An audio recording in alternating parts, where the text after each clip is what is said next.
presents a Kult Divinity Lost actual play of The Shunned. This actual play contains mature themes and descriptions of situations that may be disturbing. Products of the illusion, horror, and con are not suitable for anyone under the age of 18. The content warnings listed in the description are not exhaustive and may not cover all sensitive topics explored in gameplay. Listener discretion is advised. Please note that the views and opinions expressed by characters during this actual play do not necessarily reflect the views of the individual player, the Illusion Horror Con, its organizers, sponsors, or partners. For more information about the convention or any events associated with the Illusion Horror and Con, please visit our website or join us on Discord. Links are in the description. Thank you for listening, and enjoy the show. Hello, and welcome to the Illusion Horror and Con YouTube channel. I am Crystal, your GM for tonight, and we are possibly going to finish up The Shunned this evening. Yes, I'll introduce my players here and their characters, and they'll let us know what they're doing, thinking, and feeling at this point in the adventure. So tonight, let's start with Mel. Hello, I'm Mel. I'm playing as Toby Hoveth. He's at a crossroad right now with his family. I think at this point he's just like, fuck the adults, they can take care of themselves, and he's just focusing on getting Ashley out of this. Yeah. All right. Yep. Toby's on his way to save Ashley. And Valentine, how are you?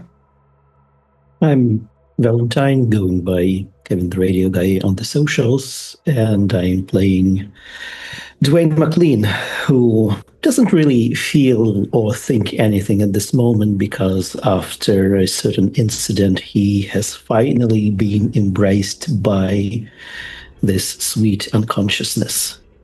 Mm-hmm. As far as he knows, he's dead, but as far as we know, he's on his way to the hospital. Yeah. Sounds about right. Okay. So we'll start with Dwayne for now.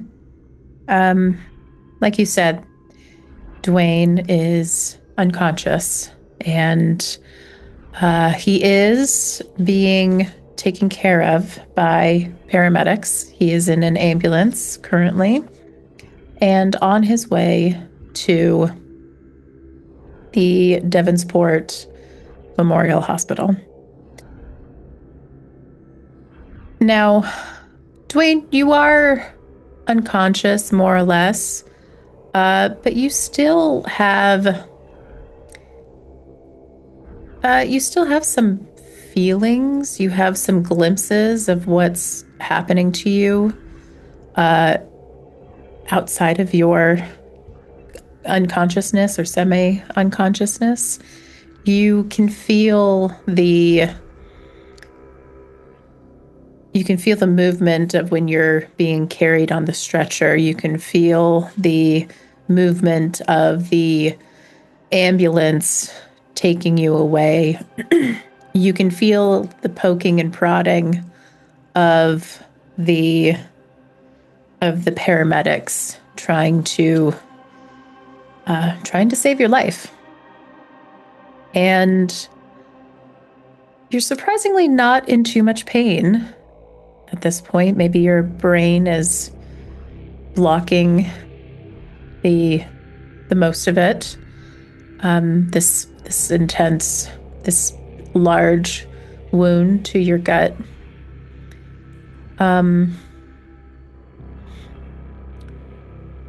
But yeah, you are able to think. So I'd like you to tell me what exactly you're thinking about as you can sort of parse together these bits and pieces of information of what's happening to you? It is extremely hard to think in my mental place at the moment. For the last, as far as I know, a couple of days, but in reality, about a week, I have been putting a lot into this little mental box of I will think about it later. And recently it just exploded. So it's this kind of primordial chaos in his head right now. Everything's spinning. There are a lot of thoughts, and he's trying to catch on to at least one of them, some image or some fact of what he went through during these days, but it always just slips through his fingers. At this moment, he probably is between two major emotions. On one hand, he is content with what had happened. He just wants peace, whether it be going to the hospital and being like pumped with morphine up to here and just losing himself in unconsciousness or even dying, as he did his part. He has met that woman. He did what his sixth feeling, I guess, told him to do. Dropped her out of the window, and he did all he could. So he can just rest now. And on the other hand, there is this anxiety. He and Toby before already spoke that whatever they made a deal with, it's really bad news.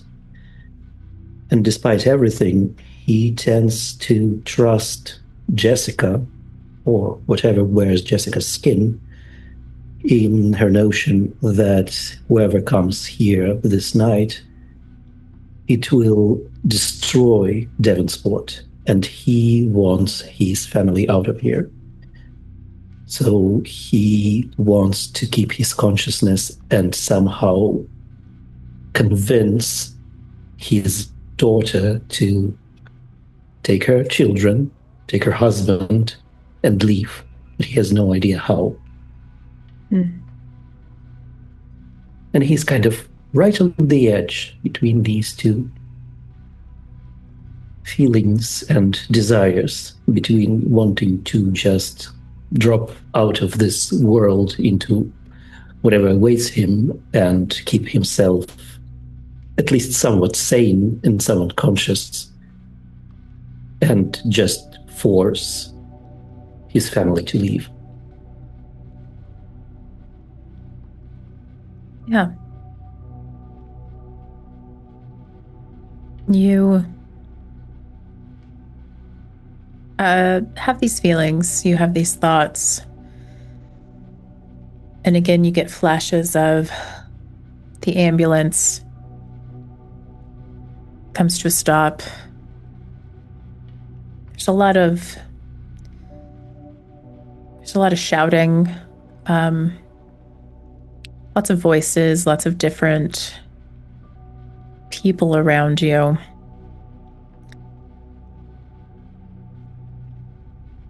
And then you have this sensation of bright lights, of going from darkness into somewhere very, very bright. Still all those voices and noises and poking and prodding.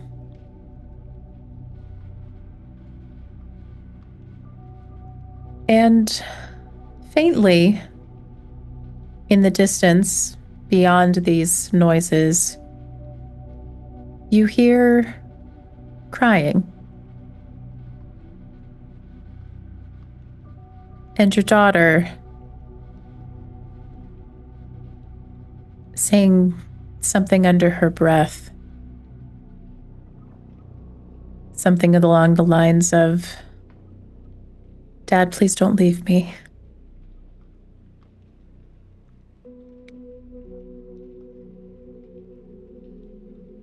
And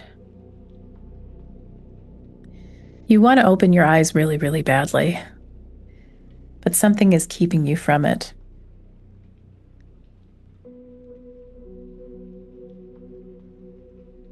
And then what drowns out the sound of your daughter and all the other things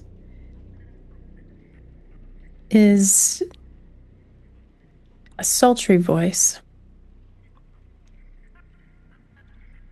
Dwayne McLean, my dear, dear Dwayne, you have done me so proud.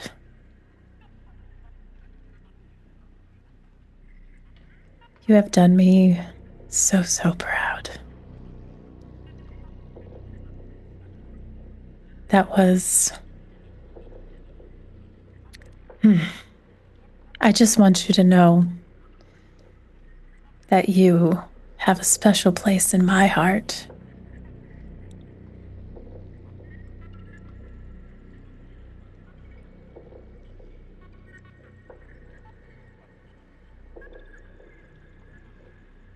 It's not done yet.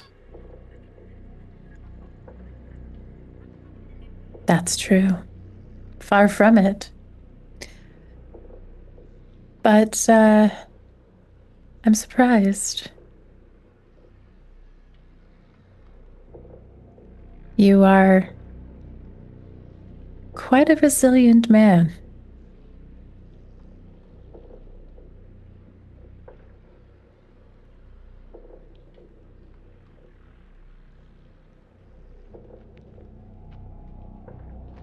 Carol needs to leave.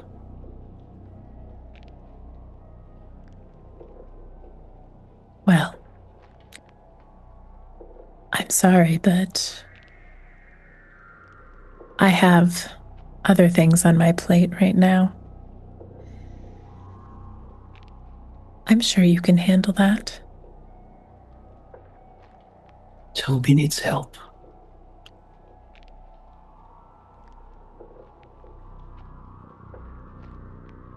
I'll worry about Toby. You let me worry about Toby.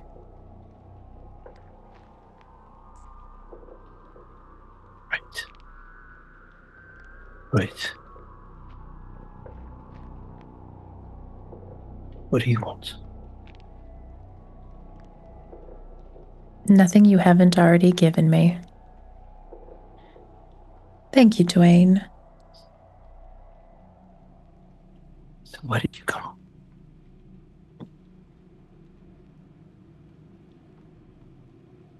Nowhere.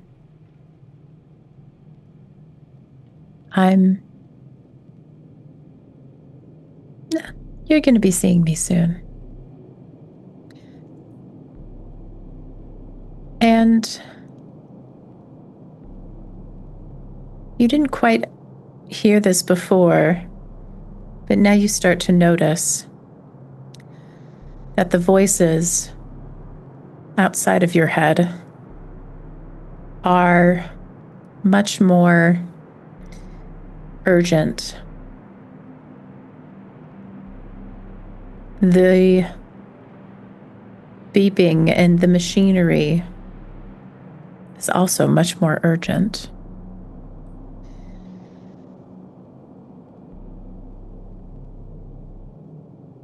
Carol's crying is much louder in your ears. And then the sound that overcomes them all is a steady, continuous beep. Beep.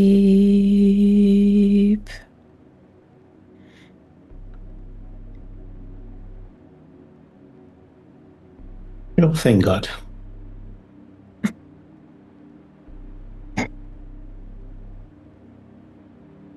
And then it's silence and darkness. And I'm pretty sure that's the last thought that you have before the darkness takes you.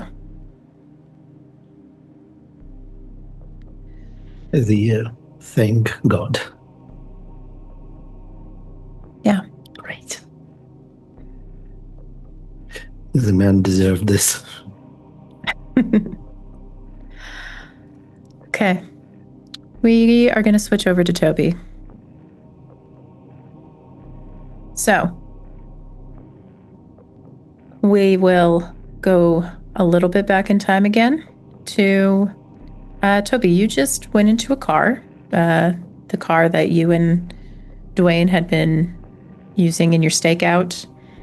And now you are driving that car to your uncle's house, to Philip Dapperton's house. Are you going straight there? Are you going to stop anywhere on the way?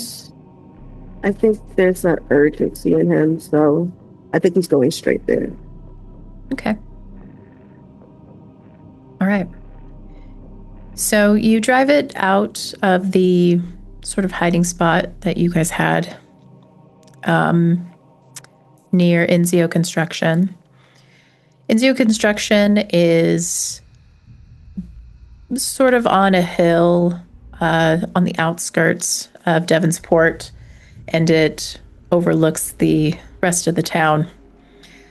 You saw the ambulance go by on the street, the ambulance carrying Dwayne to the hospital. And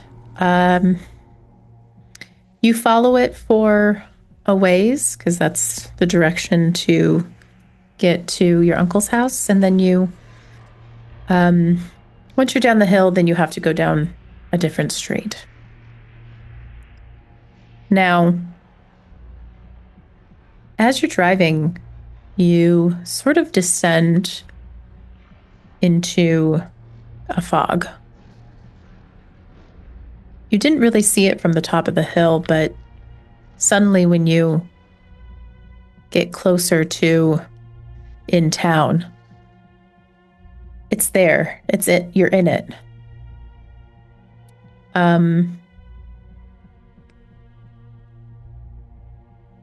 And you also hear a lot of sirens. Not just the siren carrying Dwayne, but sirens of police, sirens of other paramedics. Driving along the road in this fog, you also see the street lights are sort of malfunctioning. They're blinking, and in some cases they turn a different color than the warm, soft beige that they usually glow. Sometimes they have a sort of red tint and then go back to normal and then go out and come back on. You also hear animals a lot more than you normally would. They sound restless. There's a lot of howling. There's a lot of chirping. The insects seem to be just an overwhelming white noise in the background. What's going on in Toby's head besides you got to get to Ashley? I mean, I think immediately upon driving into the fog, there's a tiredness in him. I think he's like remembering being in the video game, the fog, and he's just thinking of how everything has escalated. Like, this was supposed to be investigating a school shooting, and it's turned into this. He's like unleashed chaos just to get his brother back, and he's not even sure if he's really gotten his brother back. He's so tired of this town and everything happening in it. Mm-hmm. Yeah. You continue on the streets, And in many cases, you have to divert around police officers and cars that have sort of stopped on the road for seemingly no reason. And people have just come out of their car, like the drivers just stand outside of their cars and just looking around in confusion.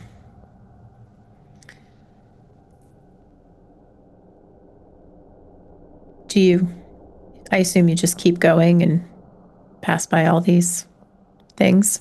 I think he might slow down a little and lower his windows just to like see what's going on more. I mean, he just wants to see like, I guess he mostly just want to see like cult activity, like what is him and his people doing right now, like amidst this chaos.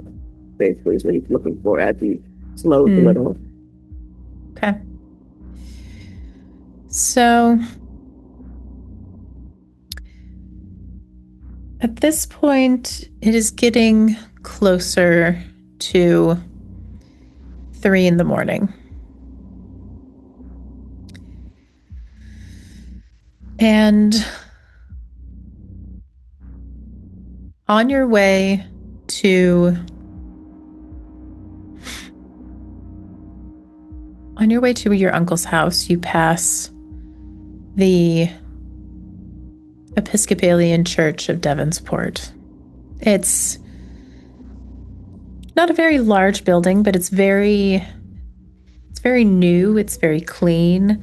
They modeled it after, a sort of older style of church. It has a tower with a bell and large wooden doors. Lots of different carvings on the outside, but it is indeed a new building. It's something that they built recently. And you drive past it and there's a huge group of people trying to get inside. They're trying to push the doors and it seems like they can't get in. They seem incredibly scared.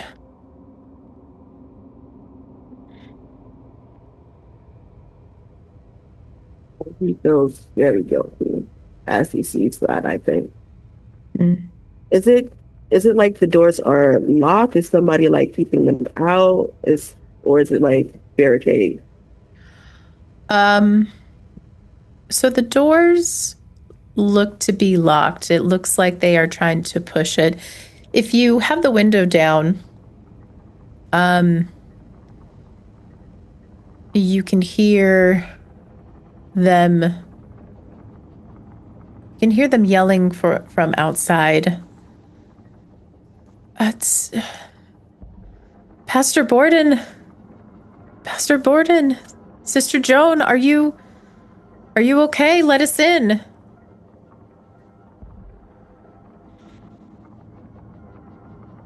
Just various yells amongst the crowd. Oh yeah, the guilt is getting to him, but he's not. There's only so much he can do, and he has to focus on his people. And sadly, these aren't his people, so he's going to drive past them. Okay. And you do. And maybe through your side view mirror, you see them still pushing the door and yelling. It doesn't seem like they're doing a very good job of breaking it down. The door is quite sturdy. Right around 3 a.m, you get to the Dapperton house. How are you approaching it? Are you going inside? What are you doing? Yeah, I'm gonna pull out my phone and text Ashley. I just pulled up. I'm coming to the door now. He's going to leave his keys in the car to keep it running, just in case, as he gets out and heads to the door. Would Philip have given him like a family key or something? Or would he have to know? You tell me, would your uncle Philip give you a key, given the troubles that he was helping you through? That is true. No, I don't think he wouldn't. No, he wouldn't trust me. Okay. Yeah, so you text her. She immediately sends you a okay back. And just as you're about to knock on the door, she opens it, and she has a small bag or backpack in her hand. She's like, what's happening? I've been hearing sirens all night. Yeah, the town's going to hell right now. It's chaos out there. There's something going on at the church. I think there's a terrorist attack going on. It's not safe in town. Oh God. And from behind her down the hall, you see your uncle, Philip, walking up and saying, Toby, what's going on? I need you to tell me what's going on so I can know what's happening. What do you know about Jessica? What do you mean? What do I know about Jessica? She's Jessica Enzio. She runs the town. She does a lot of shady stuff in town. She has a group after her right now. Oh, well, we've been hearing the police all night. I'm certain that they will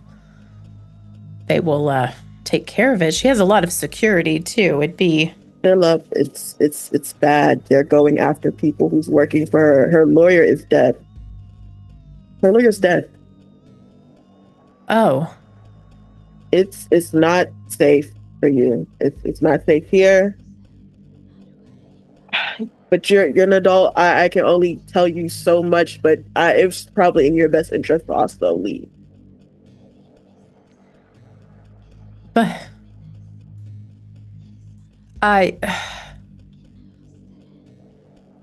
so where are you taking Ashley? Just out of town. As far as you can go. Maybe drop her off at a hotel. Just somewhere out of town. It's going to shit. She can't stay here. She can't stay in this house. It's been marked. Marked. Well, this is ridiculous. Like, the safest we would be is in our house. I have state-of-the-art locks. I have security system. The safest we will be is here.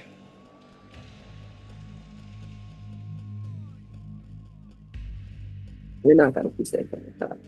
It's a whole bunch of them, Philip. It's a group. It's people on top of people. They're gonna mob this place. At this point, Ashley speaks up and says, Daddy, I trust Toby to know when things are going to shit.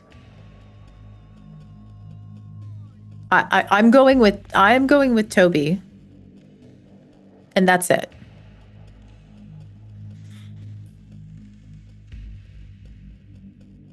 And Philip sort of looks stunned by this. He kind of looks around in confusion. Toby,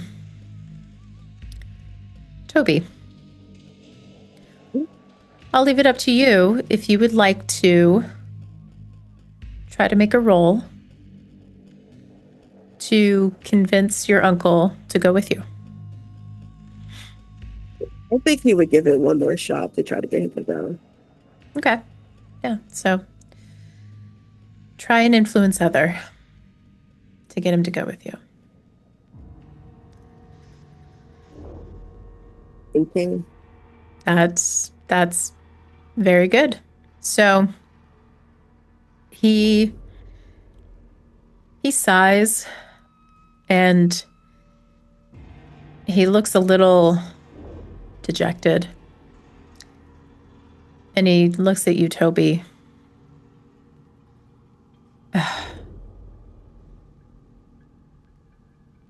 I know Jessica is not a good person. And I don't know, I've seen some things at NCO Construction that I can't explain. So have I. Yeah. Okay, just let me get a bag of 5 minutes, okay? 5 minutes. Right. Only what you need. Yes, of course, of course. 5 minutes. And he runs to go get his stuff. Yeah. He's back in less than 5 minutes. He is stuffing things in a bag and grabbing his keys and wallet and coming with you into the car.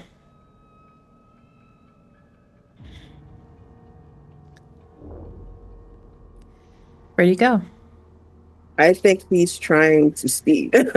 Yeah, he's trying to drive as fast out of town as he can. Okay. You put the pedal to the metal and you speed off down the street and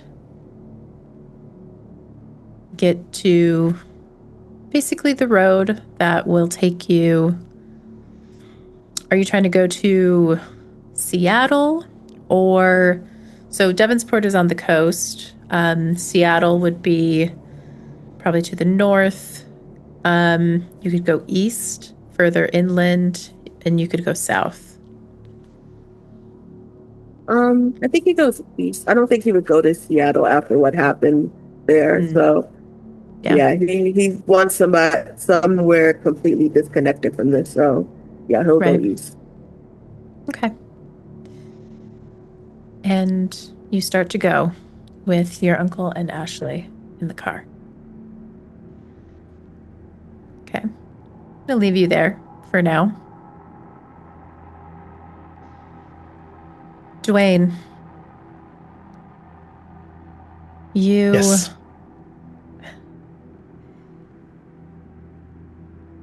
You were hoping, maybe praying, maybe thanking God for the sweet release of death at this point in time. And it seems like you got it. Until you open your eyes. You are staring at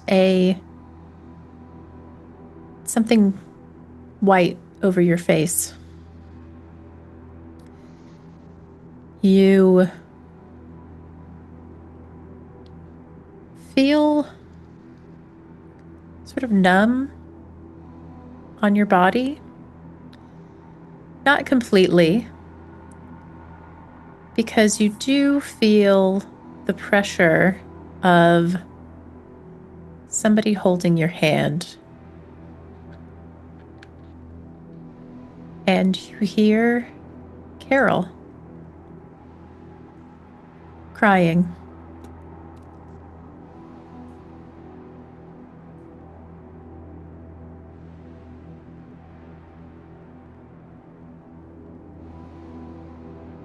big part of me just wants to go back. Just fall back into the darkness, but there's Carol there, and I am doing my best to try and squeeze her hand. I'm not sure I'm in a talking condition, but I will do my best. I will try. I know there's a lot of explanations to be done, but there's no time for that. Maybe she will listen to just the gist of it. Maybe she will hear me trying to say that she needs to get out. And she will listen. I doubt that. She has always been a stubborn one. But maybe this one time. You squeeze her hand, and she lets out a scream and takes her hand away. Oh my God, what the fuck? The fuck was that? Dad, are you... Dad? And she pulls the sheet off from your face. And you can see her. You're still lying in the bed. But all the machines are off. You don't have anything. You don't have any IV or any machinery attached to you. But you're awake. And you can move. And you don't hurt. This is actually very weird. I would expect to be hurting a lot, given what had happened. And there is this caution, I guess. I'm thinking something happened. Maybe I'm full of drugs. Maybe I just, woke up like people, like those cases when suddenly in the stress moment a person can lift a car or something. I know that I haven't some unfinished business, so maybe it's just this burst of energy and I'll be gone soon. So I'm cautious that if I move in a wrong way or too rapidly, I'll be back in my agony. So I'm trying to be very slow, kind of turning my head towards Carol, probably being faced with that terror on her face. And actually try to get to the gist of it.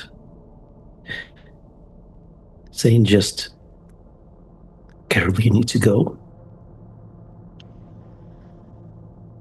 You need to take your family, you need to go.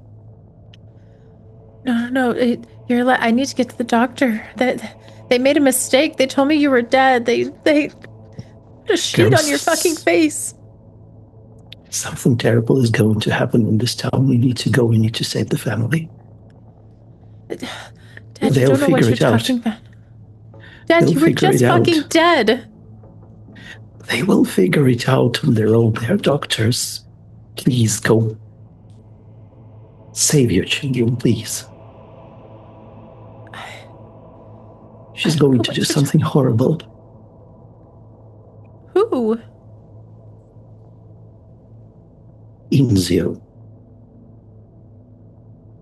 You pushed her out of a fucking window, Dad.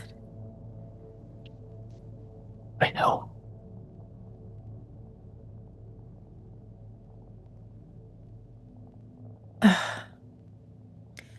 I'm getting the doctor. You're delusional. I don't understand. I don't understand what you're saying. Listen, if I'm delusional, he will come back tomorrow or the other day and chastise me. But what if I'm not? What if I'm right and something will happen?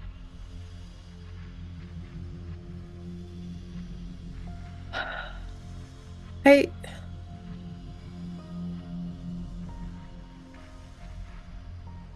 would like you to make an influence other, please. Alrighty.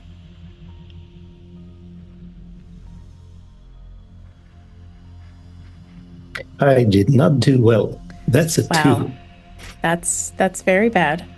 So she takes your hand and she, gives it a kiss. Dad, you're delusional. You don't know what you're talking about. I'm staying right here with you, and I'm just gonna get the doctor. I'll be right back. And she runs away to outside of the hall, and she starts yelling for a doctor because you're alive. And I am going to reach around and try to check if I'm even alive. Go for a pulse. Mm-hmm. You check, and you don't feel one. Oh, God.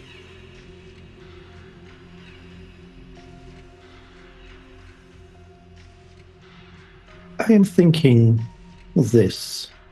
She is very keen on staying nearby. So maybe if I leave the town, she will leave the town after me. But then it leaves her husband, which I don't care as much as I care about her children. I wonder if I can get out, call her home, convince her husband to take the children and leave, and then just lure Carol after me.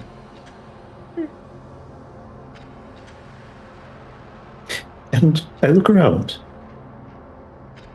for any windows I could open and slide out. Maybe some other door to escape through.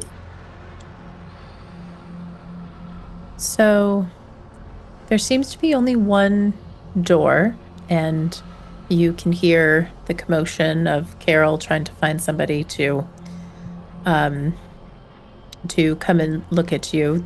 They seem to think that she is maybe delusional, maybe, they're asking her a lot of questions because you seem to have been quite dead when the last time they checked. So that door, that's happening out that door. No other doors, but you do see a window, which is on the other side of the room. This room, there seems to be a couple other beds in this room as well. You don't hear anybody else. You don't hear any other machines, but it's a longer room. And you see a window that does indeed lead outside. Is this one of those that can open or not? Or do I have to smash through it? Again. I'll be nice this time, and it does open. I have no idea what's on me. Something tells me that they might have cut through at least the top part of the clothes.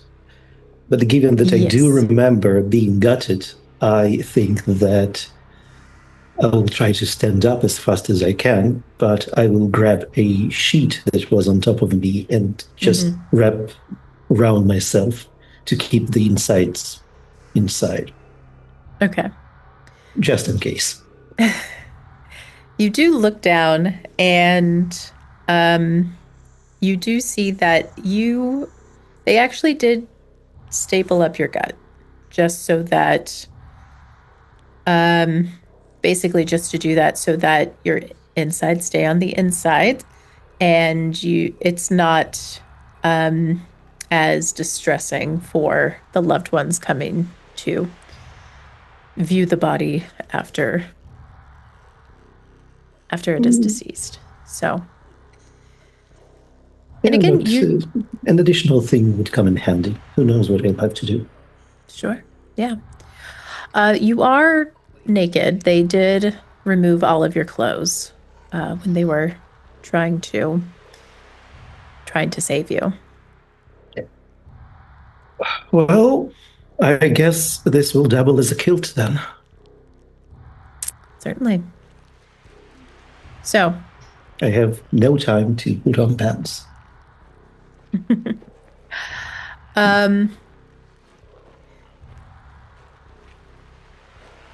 So,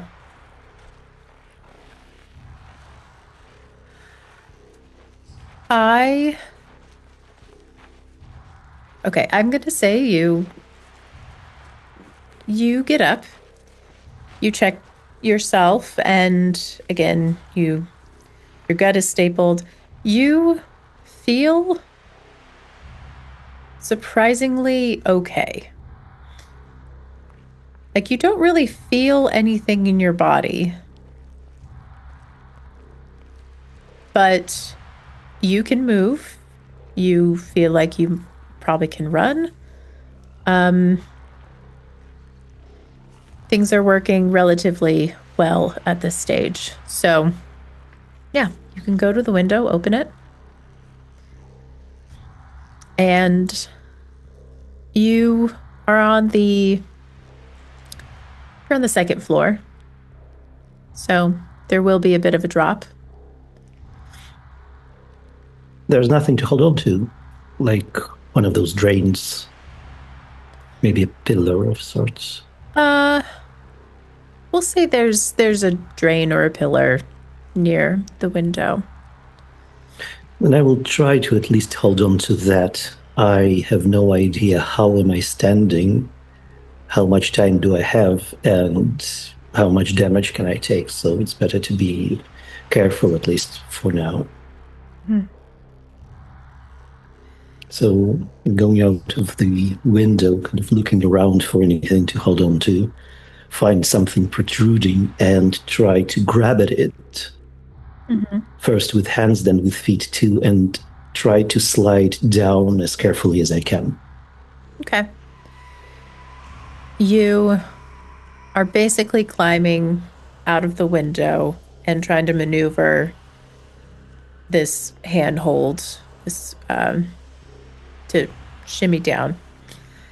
And Carol finally gets the attention of a doctor, and she walks in with said doctor and starts to scream at you. Dad, what are you doing? Where are you going? And the doctor is also quite surprised.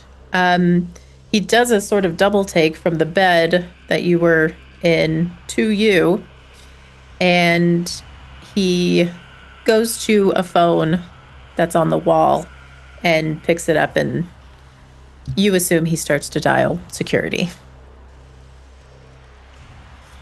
Oh, and Carol is running towards you. And I'm sliding down. Okay.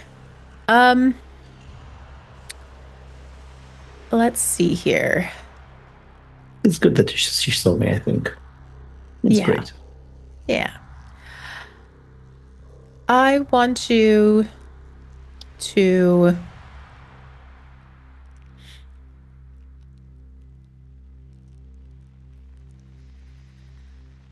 how about you make a coolness roll.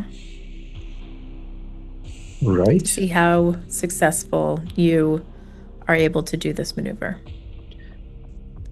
And any Act of the under rooms pressure. are considered stabilized? Yes. Your wounds are stabilized.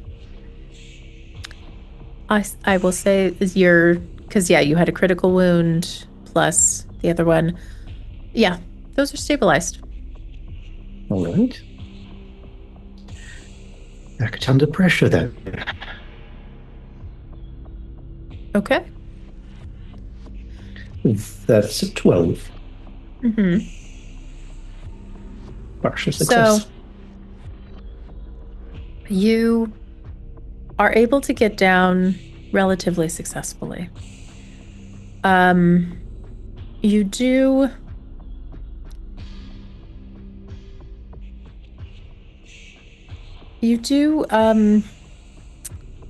have one of the staples in your stomach come loose, and now part of your stomach is open, and there's some little piece of intestine that is threatening to show itself on the outside. And this is why I have the sheet. Correct. Cover that. Does it hurt? No, it doesn't. I will think about that tomorrow. Have your think about it later box is back in action, it seems. It's there when it's needed. Okay. So, given that, I'll have you forego a keep it together roll for now. But yeah, you put it in the think about it later box. Where do you go?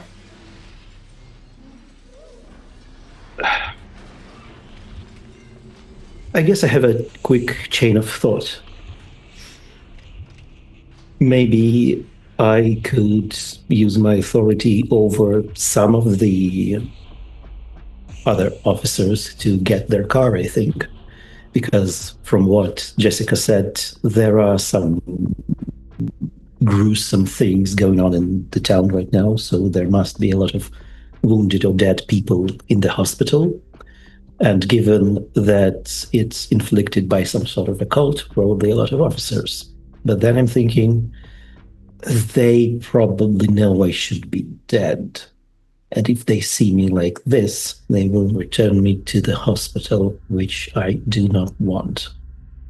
Then I'm remembering the car that we left with Toby outside in the company. But I have no keys. I'm naked. I have nothing. I don't even remember where the keys were, whether in the car, whether with Toby, whether with myself. And he could have taken that car. He was in a rush as well.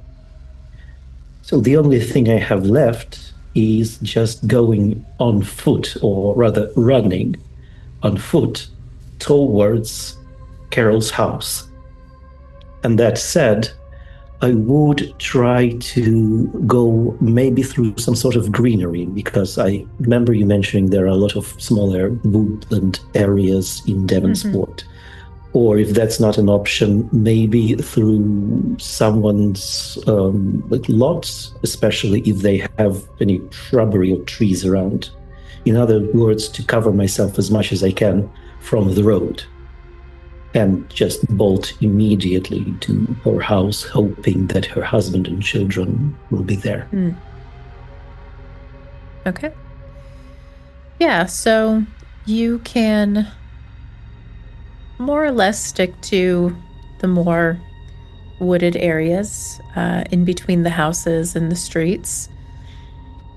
And you can stay pretty much undercover. I will say, as you're leaving the hospital, as you're getting towards the edge of the wooded area that you will run into and basically disappear, you do see that there are actually a lot of police cars outside. Well, not a lot, because the police force here in Devonsport is not that large, but there is two. And You can stay undercover enough to see that there are officers and other personnel going in and out, and it looks like they're taping up at least the front as a crime scene.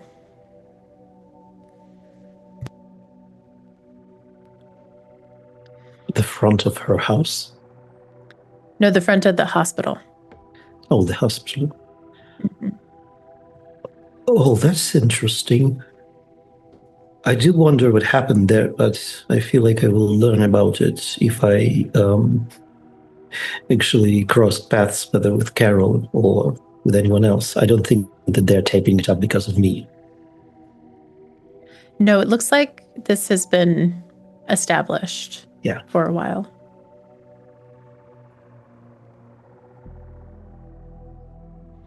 You know, I feel like maybe there was a certain hint about what was going on.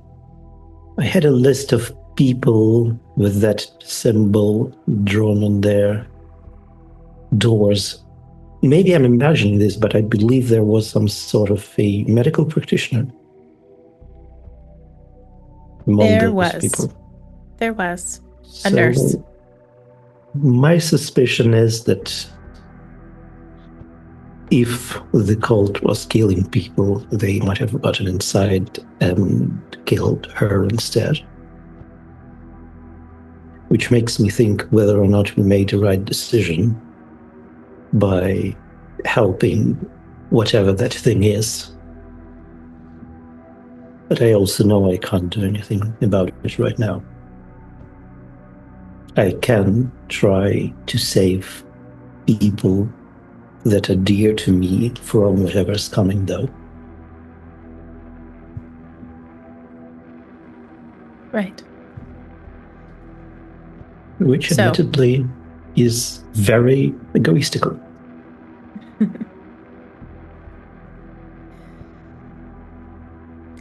So, you start to run towards Carol's house. And we're going to go back to Toby. So,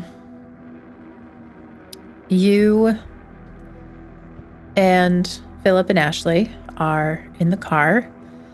And it takes you a little bit of time a little bit longer than you normally would to get to the edge of town, just because there is chaos happening. A lot of people, a lot of cars on the road that just kind of stop. A lot of police and paramedics. You didn't even think that Devonsport had this many police and paramedics. It's not a super large town. And again, you still feel the uneasiness of the environment. You still hear all the animals. You still hear the insects. You see this weird fog that is thick, but strangely you can see through it. It's unsettling.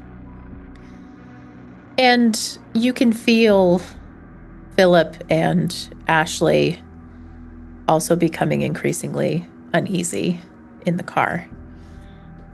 Do you say anything? What would I even say? I think I have my windows are back up. Now that I have them in, I don't think I would keep them lowered. I think I keep glancing at my uncle as I'm driving, because I'm just thinking about his connection to Jessica.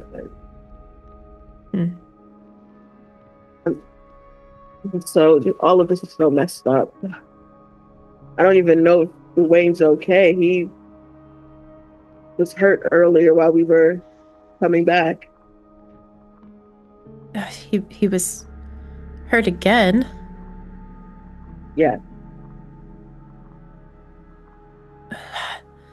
What happened?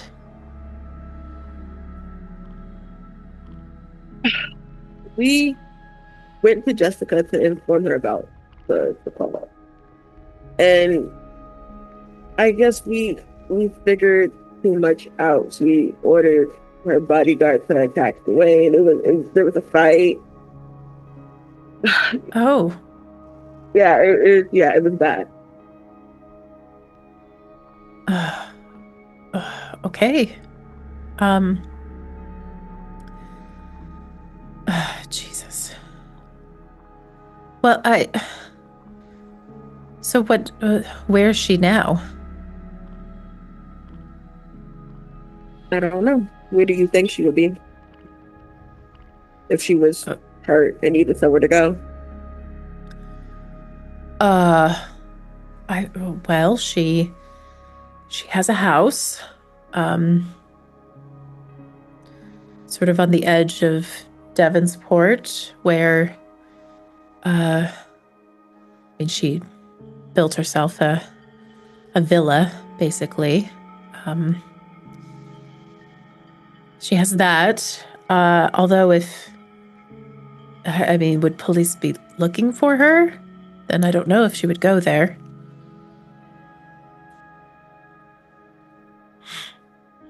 Otherwise, I don't know. I don't think she has any friends. No, I don't think somebody like her would. Right. So, Toby, and he glances in the back seat. Philip's in the front seat. I think Ashley took a seat in the back. He glances behind him to look at Ashley, and it looks like she's actually dozed off in the back seat as you guys have been talking. And he lowers his voice. So, Jessica is... This is ridiculous to say. She's not human. Ben? No. So you knew? No. But no, I didn't know know definitively. I've seen, like I said, I've seen things that I can't explain, but I don't know. It just didn't seem like they were real. I just thought it was me. No, she's not human. The cult that's after her is being ran by somebody who also is not human. It's a civil war between the two of them. That's why you had to get out of town. Oh dear. That's interesting. And Philip is not a PC, but if he was, you would see him having a life-changing stability event right now. I think Toby's gonna put the hand he's like steering one hand and he's gonna put the other hand on his uncle's shoulder and give it like a small squeeze of comfort. Mm-hmm. And he's gonna be, I know it's a lot. I went through it too. So much happened in Seattle. So much. Right. Yes, Seattle. Oh dear. Well, we're leaving. Yes. That's the important part. We're leaving.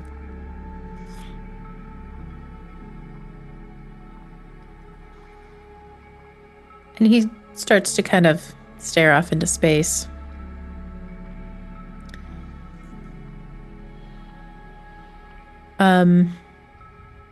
Well, as he's doing that, he gives a couple pats to your hand as a thank you. A couple minutes after this, you are getting to the edge of Devonsport. This fog, again, it's still thick. We're getting to probably close to 4 in the morning now.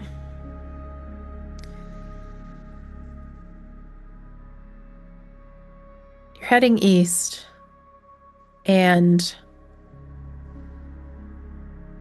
the roads out of Devonsport look very similar. They lead to basically just a 2-lane highway with trees, redwood trees surrounded by forest. And you see the sign, now leaving Devonsport.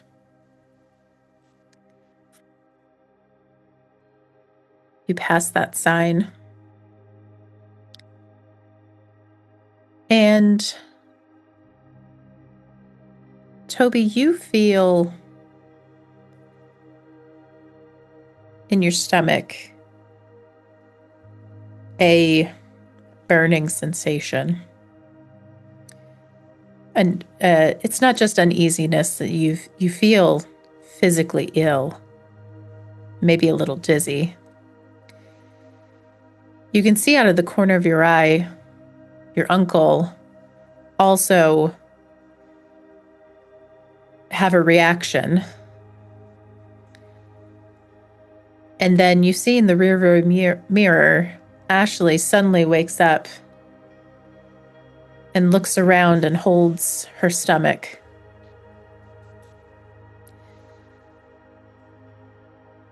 And then you see a sign, "Welcome to Devonsport." Oh. Yeah, he's gonna push hard on the brakes when he sees that. Mm-hmm. And I think as he sees that, he's just so defeated. He hits the steering wheel hard, like, and he's he's having a moment. Yep. Does that keep it together potentially? Yeah. Yeah.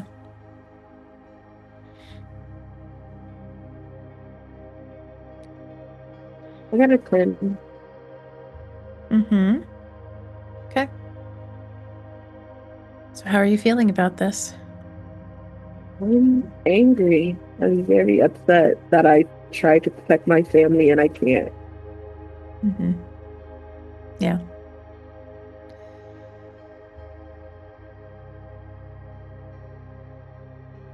You slam on the brakes. Ashley and your uncle are both wearing seatbelts, so they just kind of recoil against the seatbelts. And they both sort of look at you, and Ashley says from the back seat, "So we can't leave?" No, it looks like we can.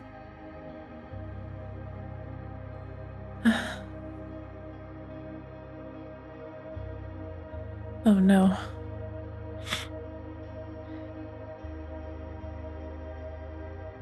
What do you do from here? I think in his anger, he's trying to problem solve in his head. He's trying to figure out where he can go. Obviously, he can't go back to the house. It's been marked. He doesn't want, it'll be too obvious to go there. But he's trying to think of a place where he can barricade the two of them inside, basically. So that nobody can come get them. I guess he drives to his house, his apartment. Okay. Sounds good. I think as he drives, he's gonna try to he doesn't know how Dwayne is doing, so he's gonna try to call Dwayne. Okay. You call and the phone rings a number of times, but somebody answers it. It's a female voice. It says, "Hello. Who is this?" It's Toby. Where's Dwayne? Oh, Toby. It's Carol. Um, I just Dwayne died. He's My dead? Well, he was. And then he wasn't. I just saw him go out a window. Do you have any idea where he can be? What was he talking about? What's going on? He just said that I thought he was delusional. He told me that I needed to leave town, that I needed to take the kids and leave town. Leaving doesn't even there's a lot going on in town right now. It's chaos. You can't even leave town. You should listen to what he said, though. You should get home to your family, try to lock up. It's bad. It's real bad out there. Yeah, we've already had 3 murders to investigate so far.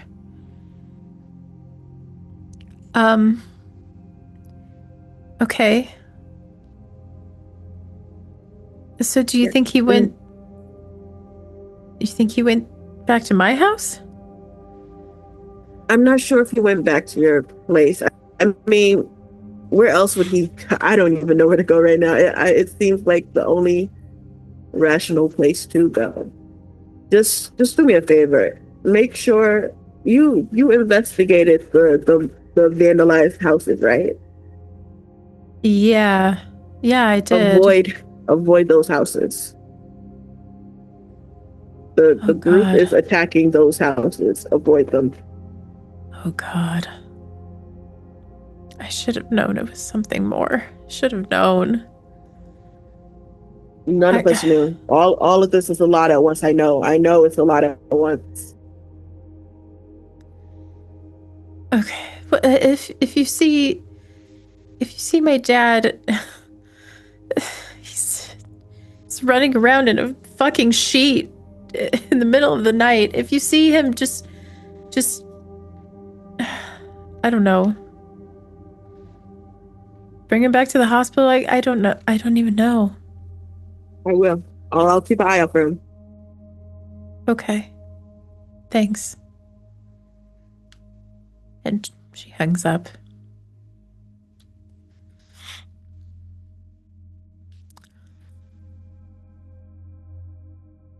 Are you still driving to your house?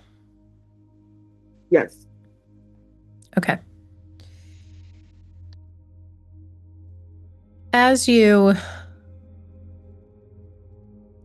drive through town, unfortunately, your house does require you to go through town a little bit. In fact, as you drive on the road towards more houses and closer to Devonsport proper, you see that you actually are coming from the south now. instead of the east. So you're entering Devonsport in a completely different place.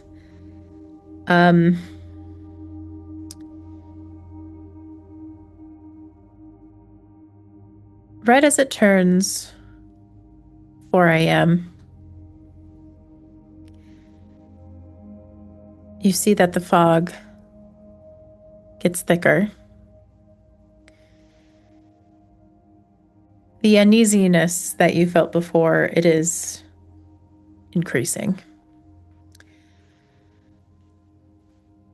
That bubbling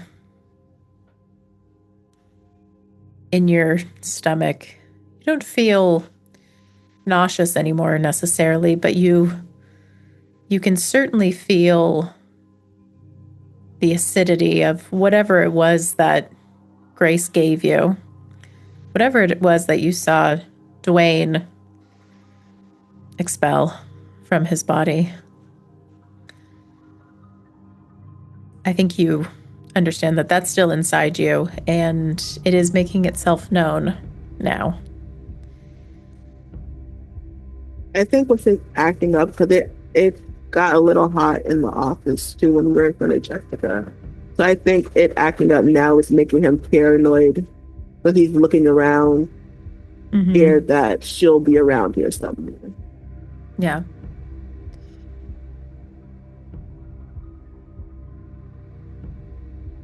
You are scanning, and Dwayne. Yes. You are running through a forested area. Basically, what you need to do to get through town is to go through little pockets of forest and then cross streets back into cover. Kind of have to go from cover to cover to try to get to Carol's house.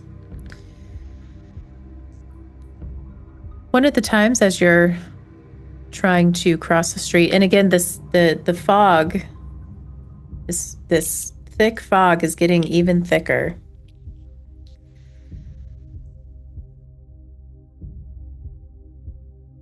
You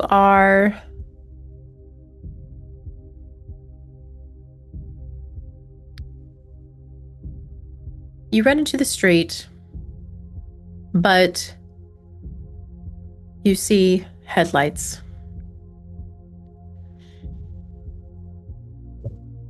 Toby, you see what looks to be a naked man in a sheet running out of the forest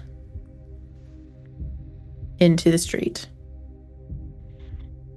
I would try to swerve or stop to avoid hitting somebody. Yeah. As you get closer, you do indeed see that it is Dwayne. When I see Dwayne, I honk the horn for so long to get his attention. Yeah. I don't think this would be needed because when people are faced with headlights, they usually act like a deer. So he would stare at the approaching headlights for an obnoxious amount of time.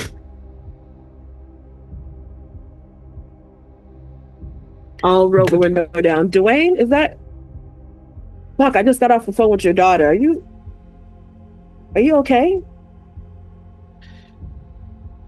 Do I look okay? You look pretty not okay. You are naked. You probably have a lot of blood on you. Yeah, that was a sarcastic response towards Toby. Oh, sorry. Fuck, that's just what you say when somebody's hurt. Where are you going? Get in the car. Where are you going? I'll just approach the car and sort of lean over the door, trying my best to hide whatever's poking out. Mm-hmm. And going like, I need to get the family out of here. Carol won't listen, but I could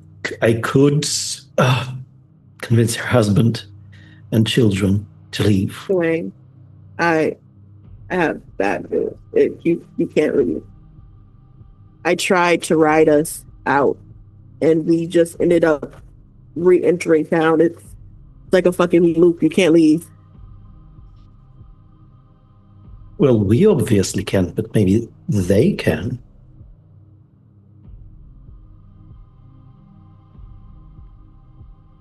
I mean, Because, maybe. he's leaning over closer and goes, we kind of made a deal with that thing. I think that's why you can't leave. Maybe it's coming here. Maybe they can leave. I'm not sure I believe that, because when we passed the bound of the town limits, we all started hurting in our stomachs, right? Ashley bent over. Yeah, you saw a reaction from from both of them.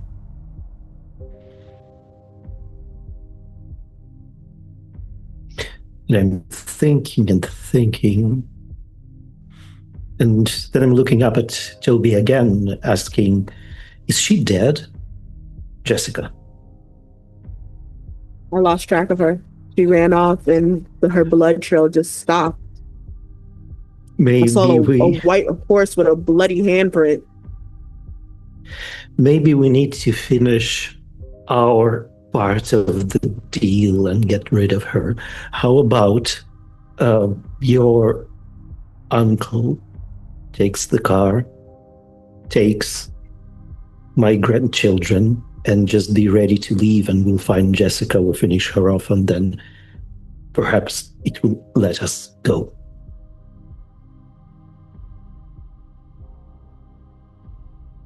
Hopefully. We can only hope. I think your daughter's still at the hospital. Listen, I should probably call her back. I've seen Grace again, or rather, I heard Grace again. She said that she'll be here soon, that we'll meet her.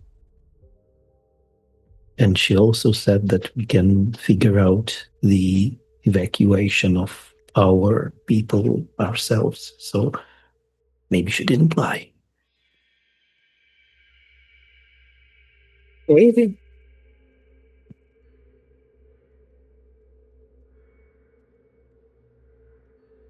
You had deals with her before. Yeah, the one, yeah. So do you think that she's telling the truth?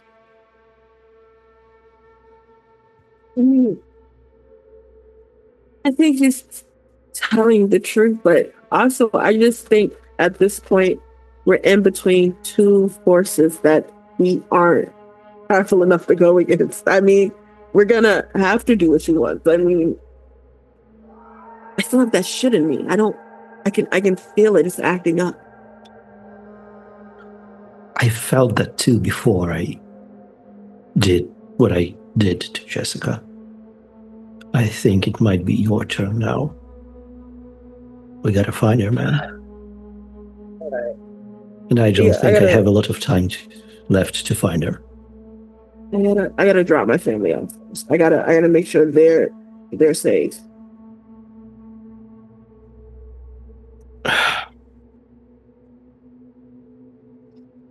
Listen, chances are that at least Carol will be following me, and I sort of dropped hints about going back to her house, to Stuart. That's her husband. So if they go there, there is a chance that they will meet with Carol. She's at least armed. She can take care of everyone, I hope.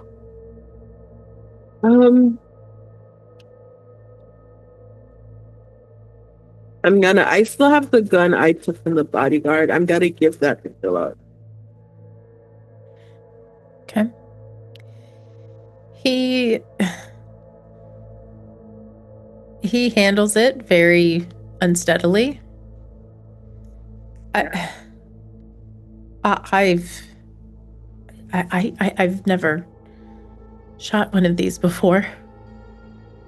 I know, but you should have something. Listen, when we get to Dwayne's family, because I have to separate. But when you get to Dwayne's family, listen to his daughter, barricade yourself into the house with them, lay low, and if Ken shows up at the door, don't open it. Don't respond to him. Don't answer any calls. Don't. You found Ken? Where has he been all this time? Nowhere good. He's involved in this. Nowhere. Nothing good. Stay away from him. All right. All right. Okay.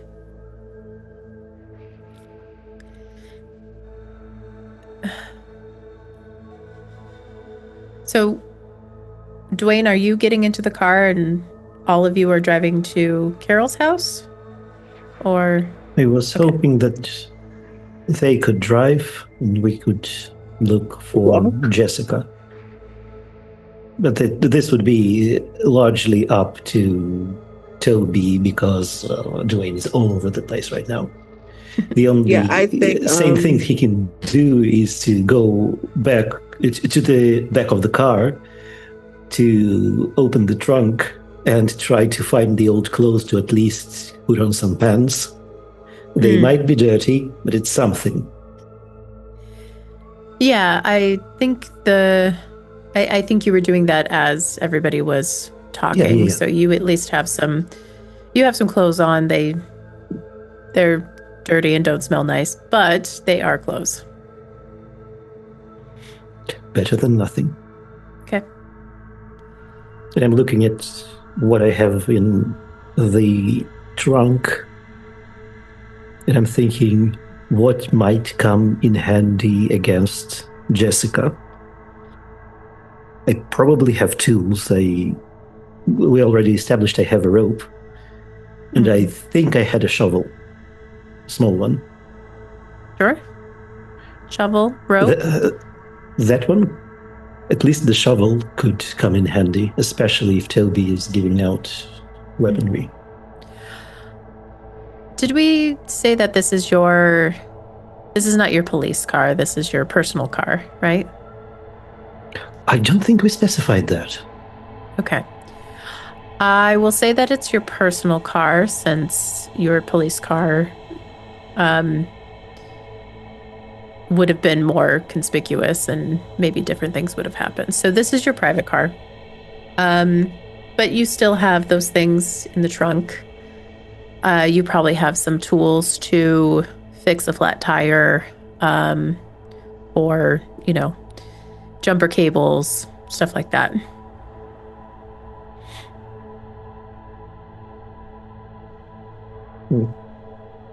I wonder what I could offer Toby in these circumstances.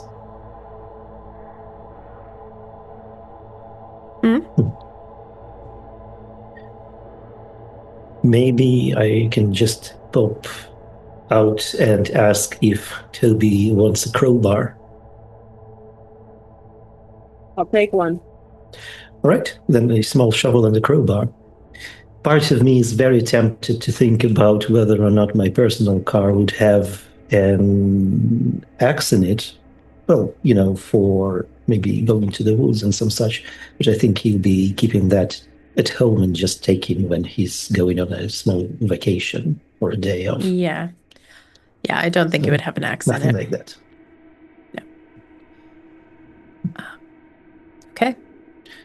Still, I shall return with a shovel, a crowbar, with a pair of pants on and still kind of wrapped in the sheet.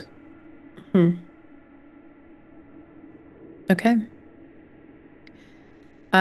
So you get in the back next to Ashley. And she sort of scrunches her nose when you get in. And sorry. Officer McLean? Are you okay? No. I apologize for this. I won't be here long. Okay. You can see her. She's on her phone, and she is texting Hussein and telling him that basically telling him to barricade himself and his family in their house, don't leave.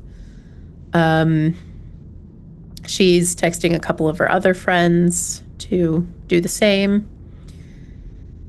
And yeah, so you guys head to Carol's house. You all are in Dwayne's car. Toby is driving. And you make it with little incident to Carol's house. Again, as you're driving, you are still seeing and hearing and feeling chaos and unrest in the town. And it is getting harder to maybe not ignore, but harder to maneuver around. There is, again, the fog, the sound, the white noise of just the animals and the sirens and just everything all at once. And the white noise is getting louder. It's turning into actual noise instead of just background.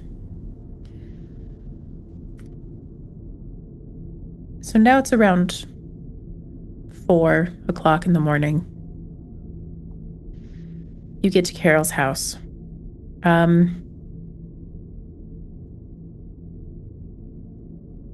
Dwayne, you go up to the door. Maybe that would be not such a good idea. Okay.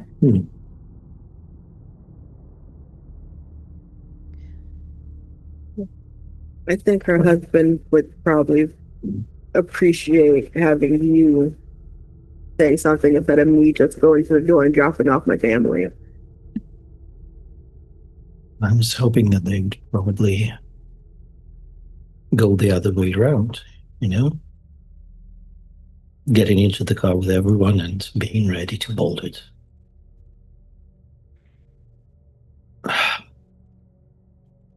Yeah, you're probably right. I'm thinking, what if she warned them? And with that, I will get out of the car and actually go and ring the bell. Okay. Hoping someone's inside. You hear footsteps approaching the door, and the door opens a bit. There's a safety lock keeping it from opening all the way. And Stuart looks out from the door. Holy shit, Dwayne? And I'm just putting up a hand and going, listen, no time to explain. The whole town is going to hell. Are the girls all right? Yeah, they're fine. We're fine. He closes the door and takes off the lock and opens. Listen, there is Toby's uncle. I think you know him. And his daughter. The fucking mayor? Yeah, I know him. Yes, that was an irony of me calling him Toby's uncle. And his daughter, who had trying to get them out, and we're trying to get you out. And we need your help with that. There's some sort of bullshit. There's some sort of, I don't know, cult terrorist group, whatever, going around killing people. Everyone needs to go. Oh, God. Carol's out there. Carol told me that you were at... She told me you died. That was exaggerated, as you can see. Listen, there's chaos there. I think it's normal that a doctor made a mistake. Okay. So there's a cult doing... A cult or a terrorist organization, I don't know. There's a group of people going around killing everyone by some sort of arbitrary reason. I don't know.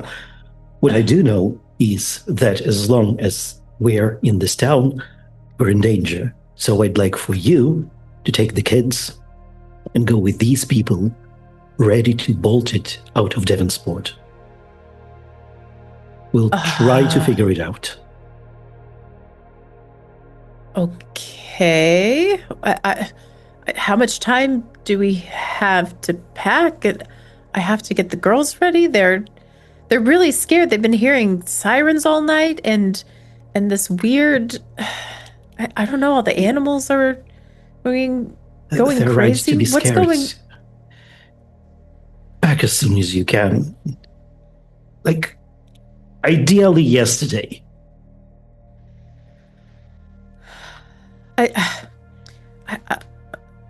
I will, but I also need to call Carol. She needs to know that you're here. I won't be here for long. We'll try to figure out something with this, whoever they are, terrorists, cults, religious people, I don't know. It's my job, right? I guess so. I mean, you were about to retire, weren't you? Well, I haven't retired yet.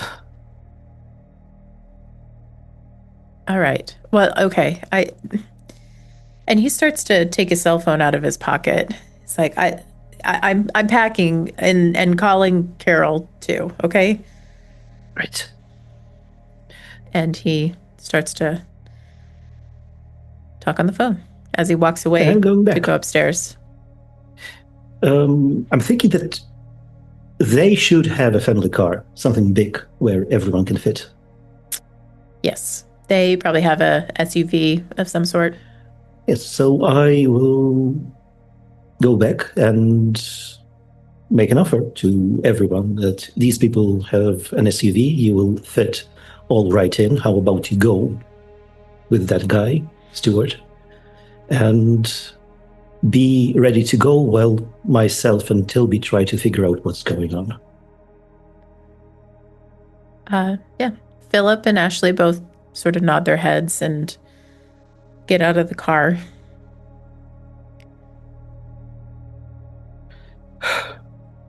And I will go back inside the car to Toby.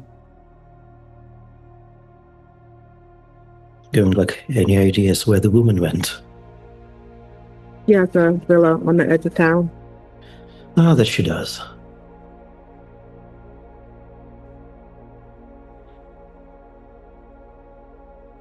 Gonna go there. Yeah. I'm just ready to get this over with. Well, I mean, we might not come back, so if you have something to tell to your uncle, this is the time. I already warned him about Ken.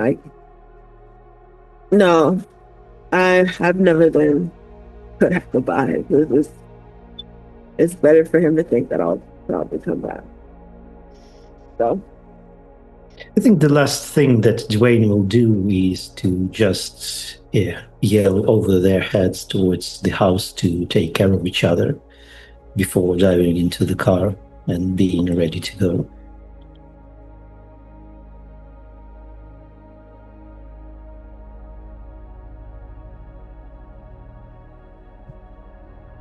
It'd help if I had my microphone on. You see from the second story of Carol's house.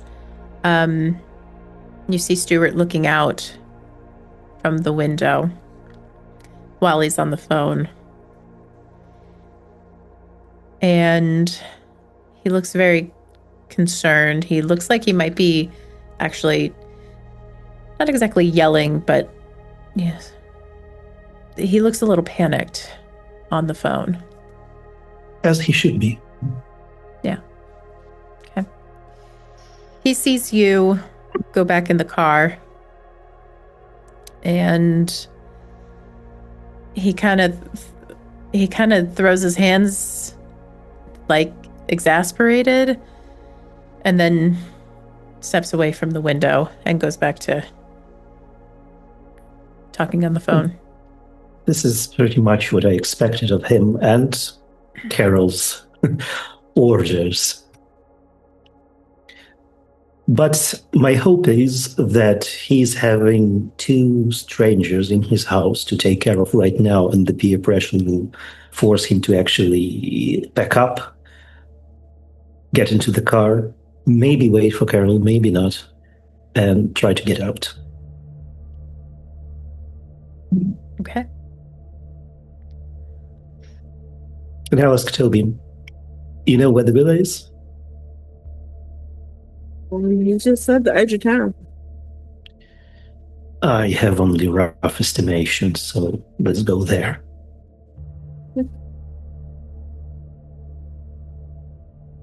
Okay.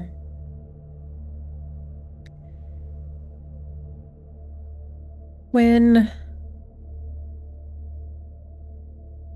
all is said and done,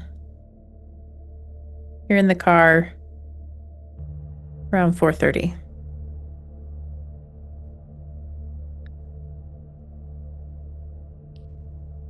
It's still very, very dark. And yeah, you're driving towards the edge of town. You do know that I think maybe most people in town would know the area where Jessica Enzio built her house. It was a little bit of a controversy, and she deforested a large area in order to build her villa. Lots of stories in the newspaper about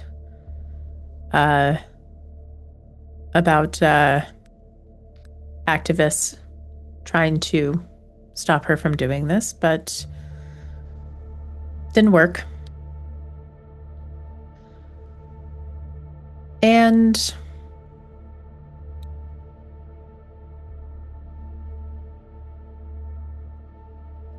Toby, as the two of you are driving, you get a call on your cell phone. Does it have like a contact? It is unknown number.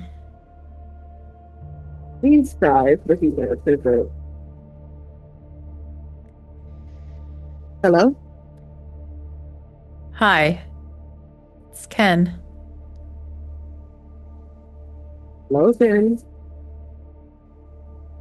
So, where's our dear uncle, Toby? No clue.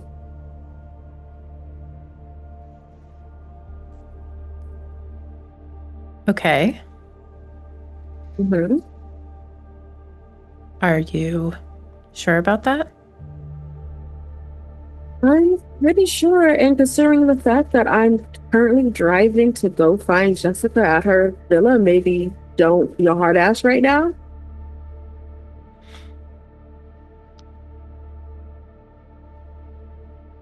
Right. Right. So, he's not at his house. So where would he go? How am I supposed to know? I got bigger things in my mind right now. Did you end up picking up Ashley? Taking I her did. to safety? I did. And he stayed home? He stayed home. Funny thing about that, by the way, I can't seem to leave town. Must be Maybe you working. could have mentioned that when I, mentioned getting Ashley. Baby brother, I'm very sorry, but we were not told everything about what was going to happen with the ritual. There was things that were unexpected, and Grace made me aware of this. She did. Yeah, she did.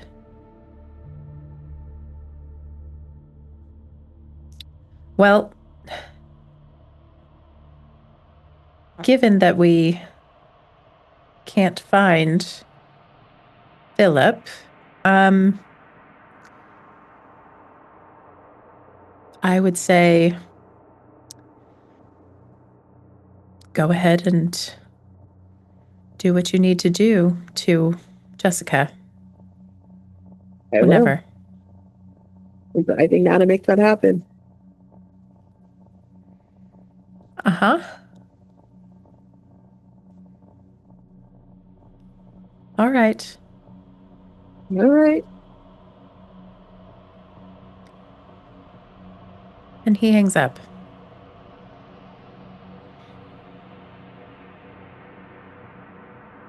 He's fucking insane. He's insane.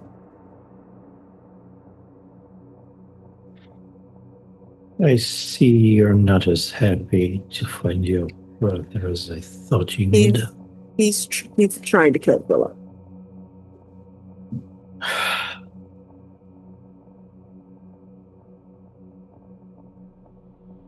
I don't know what to do about that. I'll be honest with you.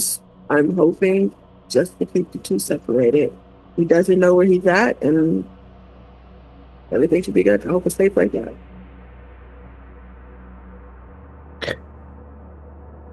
Does Philip know that your brother's kind of insane and he might try to find him? Oh, I told him, do not call him, do not answer calls from him, but no, I told him stay away.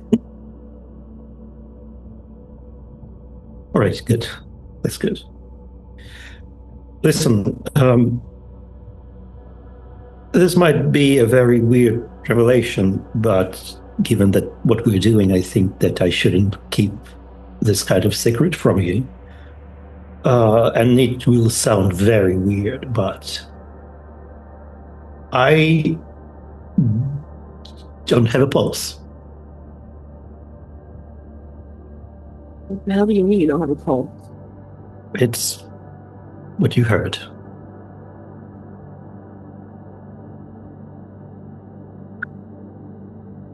Your daughter mentioned something about you dying. Did you really die? I think I did. I hoped I did. They have announced me dead, and I think I was dead for a while, and then I just woke up. My body is in shambles. I don't feel it. Death isn't exactly permanent. I mean, look at Eric. He died on the computer, but he looks alive inside of it. It's crazier things are going on. Are you feel fine though, right? I don't feel period. Nothing? I sort of kind of poke at where I was gutted to check. And I'm like, yeah, I don't think I feel anything. And I don't know how much long this will last, so let's make this count. Yeah. As he's driving, he's constantly taking glances at your stomach. He's like baffled. But the fact that you were got it in our stand. If Toby wants to check for a pulse, he can go for it. No, that's gonna scare him. A confirmation. He doesn't want a confirmation.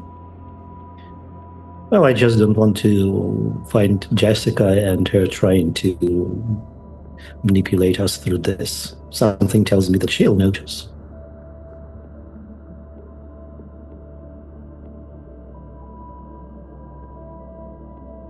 They're gonna be manipulating at this point. Right, so now you know, and this is all I needed. Yeah.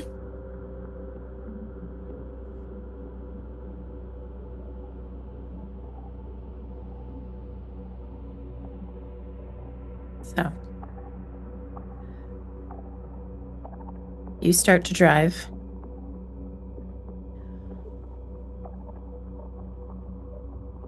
It is slow going.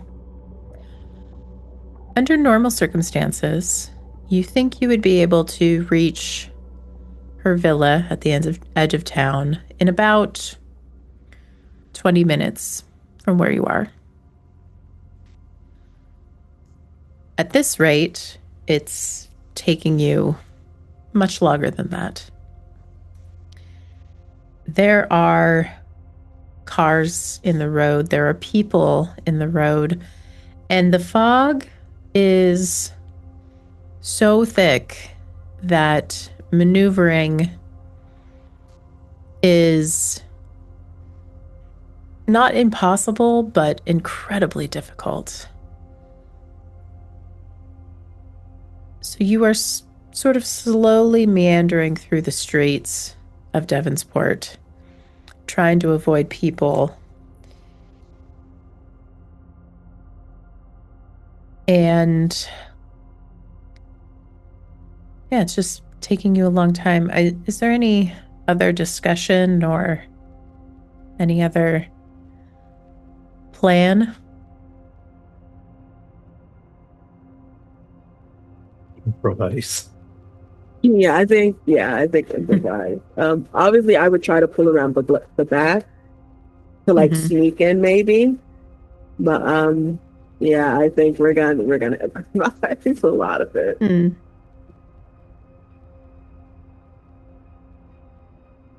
Okay.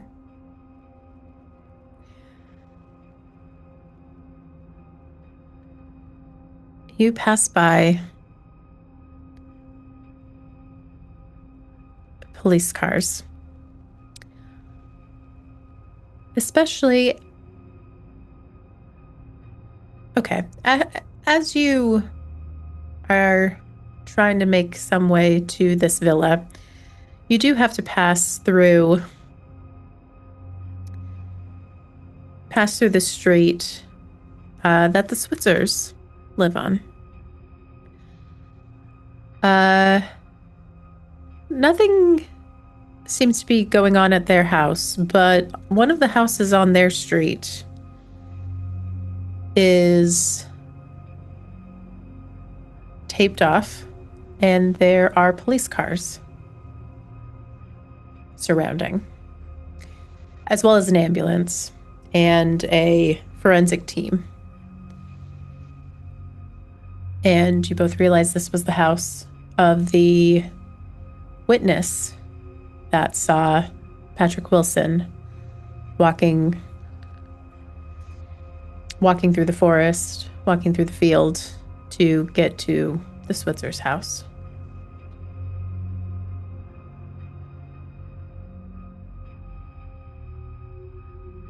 I wonder if people who were doomed by this cult, I guess, all had something to do with Eric and Jaguar and Grace. I'm not sure. It also just sounds like she needs a lot of sacrifices. Yeah, so potentially yes.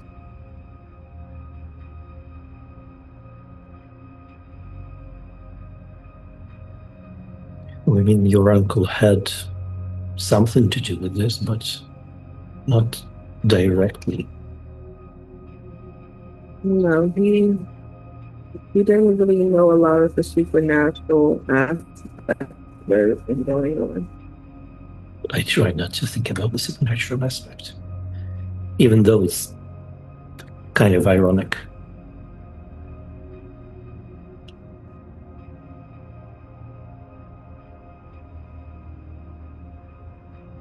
And as we're passing by, I'm trying to have a good look at the Switzer's house, specifically the tree from which, in that video game, she was hanging, just to make sure she's not. You don't really see anything amiss at the house at this point. Certainly nobody hanging from any trees. But since you are going so slow and you are watching it in particular, you do see that there's a light on the ground floor. They have these very large windows that look into the living room. And you see Ava is hugging who appears to be Eric in the window. Wait, hold on, stop there, look at that window. Am I seeing things? Toby, you see the same. I have a look. Yeah, you see the same. Oh, you gotta be kidding me. That shouldn't be possible. From here, can we see, like, does his body look gangly? Like, because he was very emaciated, and he had the rune markings on him when he died. So, just like, is his body like that? No, he doesn't look healthy by any means, but he doesn't have any drawings or scratchings of the symbols. He doesn't look deadly emaciated. He's still pretty skinny. He's tall. He looks relatively normal. Since you are both staring at him, he also looks confused. And he's not really hugging his mother back.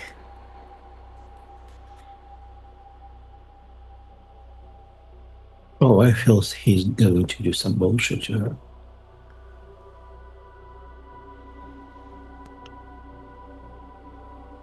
But I don't know if we have time to fix this. We can't. What time is it? We can't just leave it at time. You know, we want to say that. All right, yes, you're correct. Maybe call to get her attention so she moves away from him, and then I can drive towards her.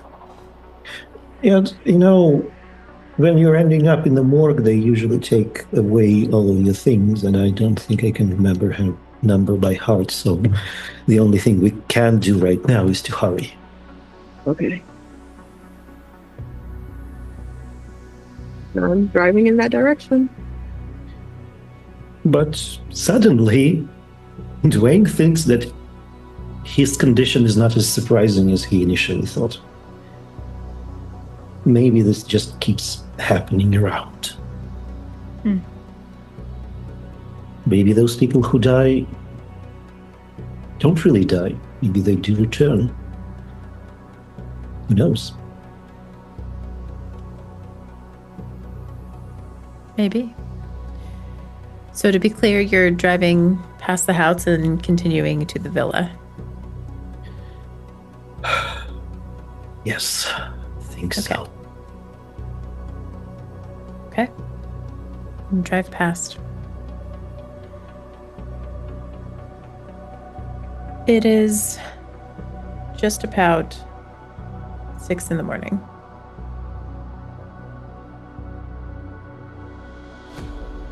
The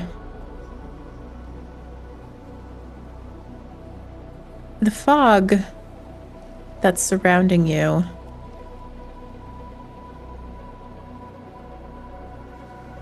it seems to get a little bit brighter in the east for a moment, as if the sun is rising.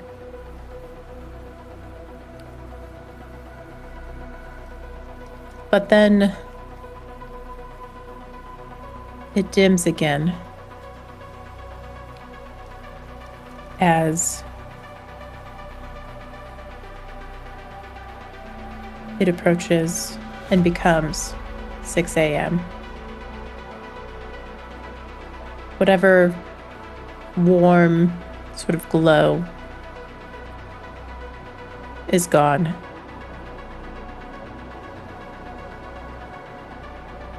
And then you get to the road that leads up to the villa. And the villa is slightly uphill. There's still some trees and some foliage around it. It is gated, so at the bottom of this hill there is a sort of iron gate that is electronically controlled.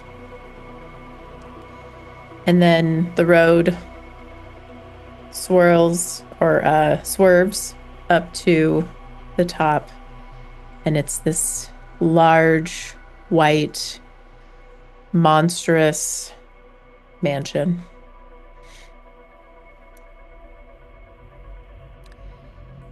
And all around this mansion are big black SUVs and probably dozens of men in suits, large men in suits, similar to the guard that you saw at NCO Construction.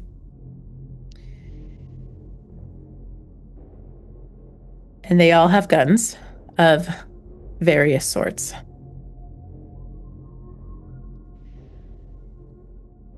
Toby, as you get closer to the gate, and to be clear, the gate is far enough away from the house that you can be around the gate and not be seen from the house.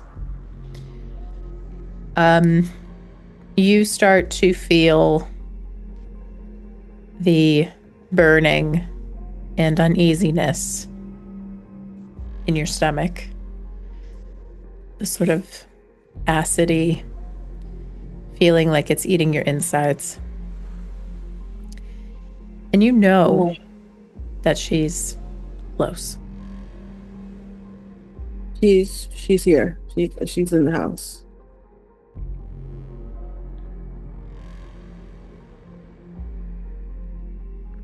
I don't want to say, but it seems like we can use that thing inside your stomach as a compass. Yeah. We're gonna play hot and cold with it, I guess. You know, I'm looking at this mansion and then at all those people that look like they're cloned, and I'm thinking, how about we just barge through the gates and the front door on this car? I mean, it's an SUV, it's a large car, it should handle it. You just want to drive through? Do you want to fight all of them? I was hoping to sneak in. We're gonna be surrounded. Well, I'm something right now, so maybe I could hold them back.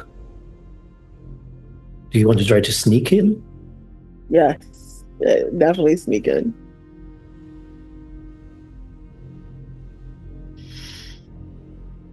Well, I can certainly try. I'm not very good at that, but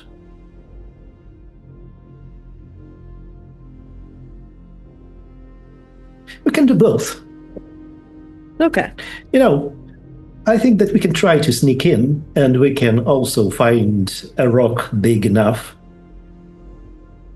to get it on the pedal and just let let the car go drive through. in while we go around. Okay, yeah. We will need a rope. Smart. Luckily, it's in the back and something heavy. Okay. Get to work. Do you want to go and do a quick reconnaissance? Yeah, I'll do a reconnaissance. You look for something big enough to hold down the pedal. Yeah, I'll range it with the car. Okay. And you both set to work. Toby, as you move around, there is a large wall around the entire property. It's easy for you to just climb and poke your head up and see what's going on. There is a larger concentration of the guards in the front than there is in the back. Still would be difficult to get through, but not impossible. And it is quite dark. Quite dark, and there's the fog, which could potentially use to your advantage.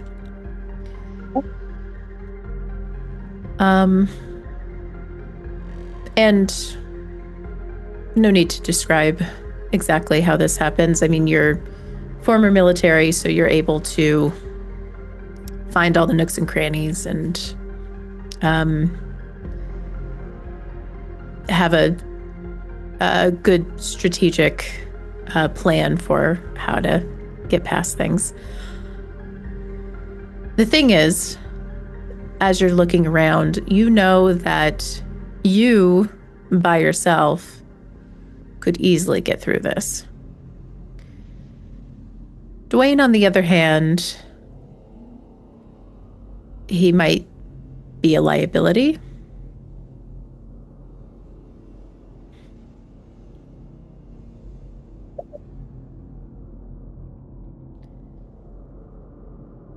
I think with that information, I'll let go of the wall and hop down to go back. It's doable. It's gonna be hard for you though.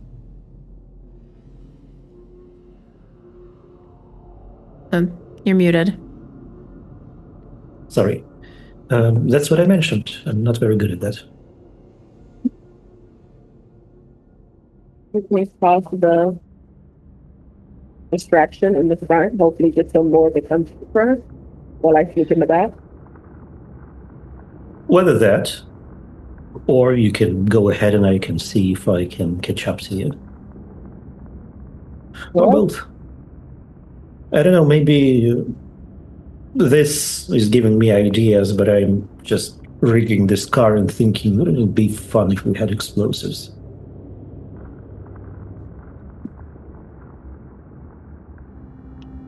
It would be fun, but where would you get them? I have no clue. A fisherman. Okay. You're going to drive to the coast? We don't have time, but Dwayne, who already died once and doesn't feel anything right now, he's getting a little bit into it. He's a bit playful with destruction at the moment. Thinking how can he do much more damage than just forcing the car through. And he's like, I can rig the car, I can get it through. I think that after the initial shock, they will try to look for whoever's responsible. And if I show myself well enough and then run off quick enough, maybe they'll follow. Would it work for you? It does, yeah. Okay, then let's do this. Look in the car, see if there's anything you'll need. I'll probably just take the crowbar in the road. Right. Okay. All right. The two of you set to work then. Indeed. So, Toby, you start to head towards the back. Yep. Yep. And Dwayne, you are rigging the car to move by itself, and then you are going to use yourself as human bait and try to lure them away from the house, or at least cause Hopefully, a ruckus. Hopefully they will look for someone responsible for whatever's going to happen. Okay. Great. So, Toby, I assume you're waiting for Dwayne's go ahead with this, or the sound of destruction. Okay. So, Dwayne, I would like a act under pressure, or I could also be swayed with a violence roll. Given the circumstances, I feel like acting under pressure is fair. Okay, great. How much is that? That's a 14. Mm-hmm. Okay.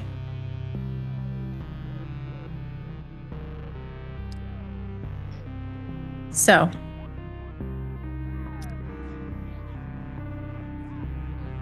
you get this whole thing ready to go. However, something happens. You can't quite get it right. In order for you to be able to get this car to go, you have to be half in the car, because it has to be in neutral first. You put the rock or whatever you found on there, and then you have to get it in drive. You are going to be half in the car when you get it into drive as it starts to go.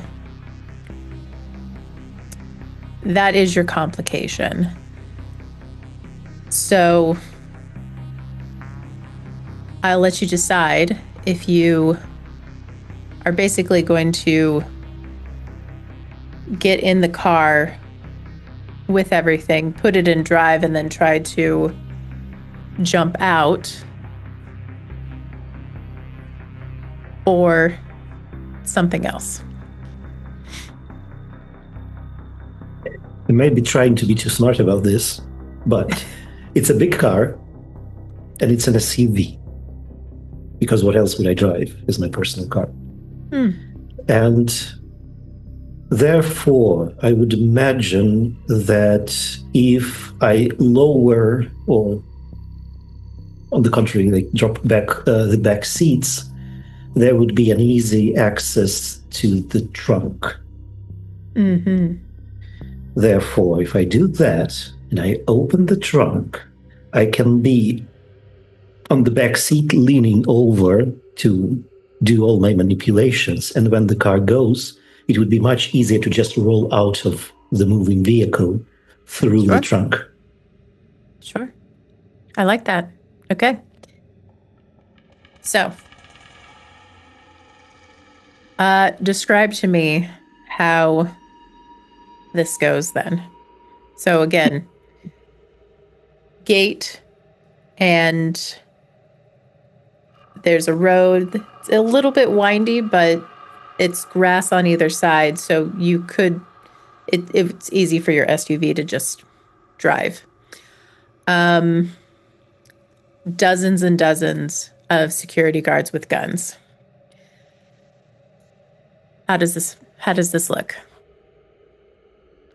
Well, first of all, he's going to aim the car right where it has to go, because otherwise this won't work. It will be wobbly. It can, drive off and go into the wall somewhere before it reaches the gates. So he's lining it up, and when he's happy about it, he's going back to get the rope, which he uses to secure the wheel to kind of go out of both windows, and whether around the doors or whether around the mirrors or both. So, it's very tight and you cannot really do anything much with the steering wheel. Yeah. I guess at this point, when he's doing that, he realizes that he shouldn't probably move any of the front doors of the car. Since it's secured, it's better not to touch anything. And that's his first complication. He's starting to think about, how will I make it work? That is when he's coming with the idea with opening the trunk and lowering the seats to be able to get out of the car quicker. I guess somewhere he could find a brick, a rock, or just a piece of kind of wobbly asphalt to use as this sort of load for the car to move. So yes, he's leaning in from the back seats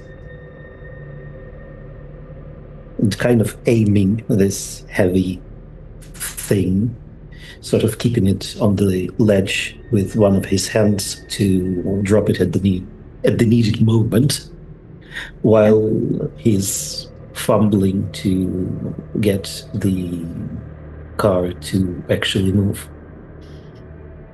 And he's a little bit nervous, but just a little bit. He's getting a lot of moral strength from the fact that he actually doesn't feel much at the moment. He's sure that he can be destroyed. That would be obvious. But the lack of pain makes him a little bit cocky. Certainly. So when he goes with all of this manipulation, he gets the car to get off of the handbrake, I wanted to say. Yeah, probably handbrake. And he drops this rock and gets it into, I forgot which. I think so the fourth. Yeah, you have it in neutral or a neutral position first, and then... Yes, I think the fourth would be the most dramatic of all. Yeah.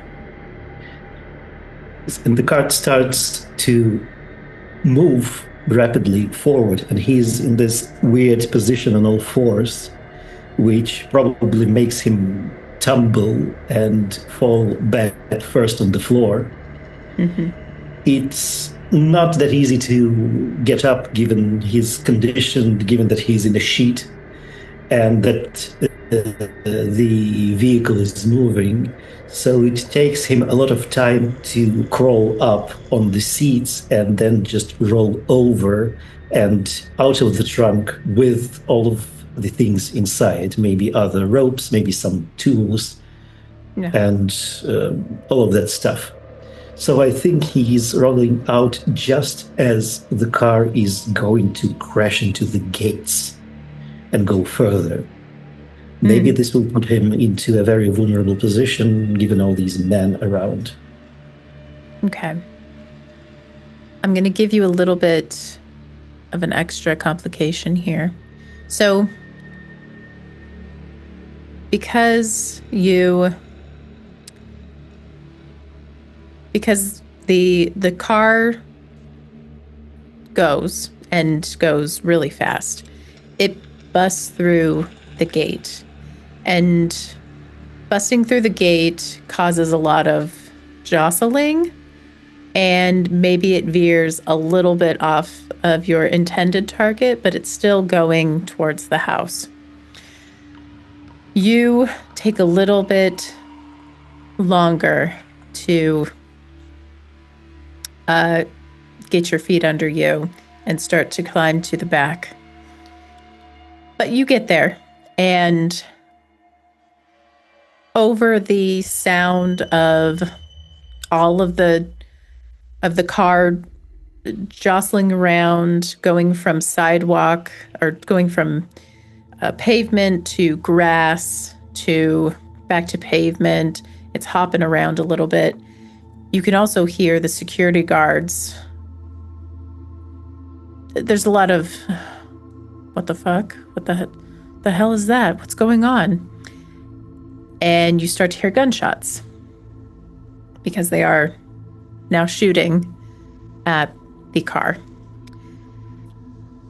But you do get to the back and you're able to open it to hopefully roll out. I'm going to leave you there for now. Toby.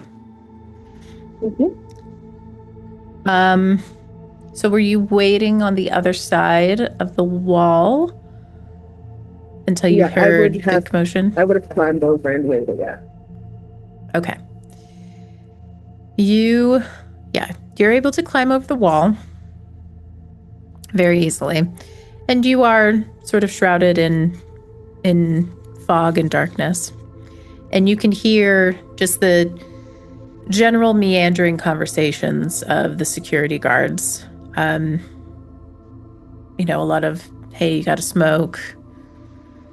Shit's really boring right now. Blah, blah, blah.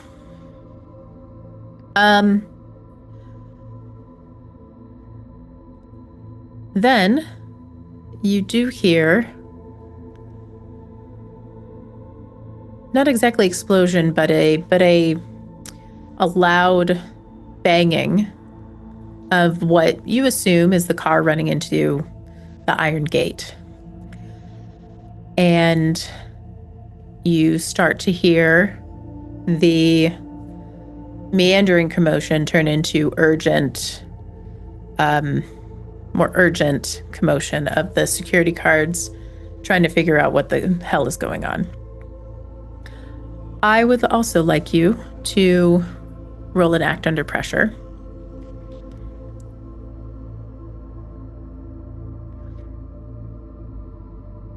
Eight. Okay. So, as you hear this more urgent commotion, what do you do? I think hearing the commotion, I probably ran out too quickly. I probably should have waited for them to move towards the sound, but I heard the noise and I went out. Basically. Okay. Yeah. Right as you start to see the glow and the faint outline of the actual house, you also see the outline of 2 security guards. You see them and they see you. And they are armed. And you also start to hear the gunshots from the other side. Now, what would you like to do? All I have is my crowbar, so I'm already running. I think he sees the gun. He starts zigzagging, trying to like get close enough to knock one of them out and take their gun. Yeah. Mm-hmm. That is his plan of action. Okay. They do start to shoot at you as you are zigzagging. So let's have you roll a... Yeah, we'll start things off with the violence here.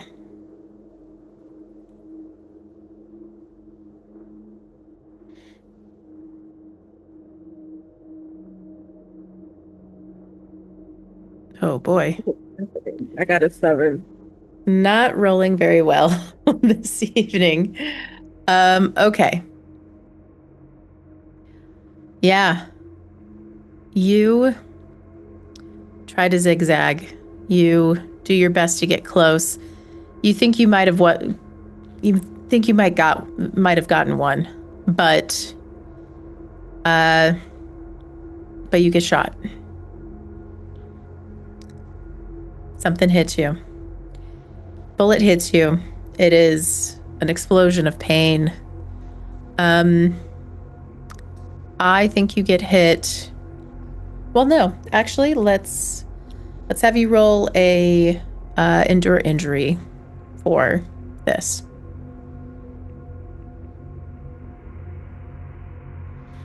It says how much harm did you suffer? We're gonna put 2 on this. It's a pretty beefy gun. 17. Okay. So you are shot. Say you're shot in the sort of maybe shoulder area. You're shot in a meaty part and not something that is super vital. So you are able to shake it off a bit. Your engaging comment did not succeed, so you run towards them and you try to hit them with your crowbar. That also doesn't work. You are pretty much put in a really precarious situation. You kind of swing and then your back is turned towards them. What do you want to do? So my back is towards them now? Yeah, so you were trying to swing with your... So you were running, you got shot, you continued, you were able to continue and you swung, but the momentum from the swing just kind of turned you away from them. Does that make sense? So it's not like you're turning, your back is toward them, you are in a bad position to try to strike them again. I think after feeling the first strike, he's not really worried about trying to hurt them. I think he's worried about trying to get past them. Okay. I think, he's gonna try to turn himself and maybe run past them. If he could probably like body check somebody on the way as he runs, that'll probably help him. We might try that. Okay. You've tried to body check one of them, and I mean, you run into them a bit. The body check doesn't do anything to this man. He is incredibly solid. They all look very big and solid. You are able to run past him, though, but they are hot on your heels. So, in your attempt to run away, because you did have a couple failures, to run away from them, you have to kind of run around the side of the house instead of go through the back. There's just no other way to go. So you run to the side of the house, and Dwayne, you are in the back of the car, ready to jump out. You hear gunshots, you hear screaming, you hear yelling, you hear all kinds of shit. The both of you.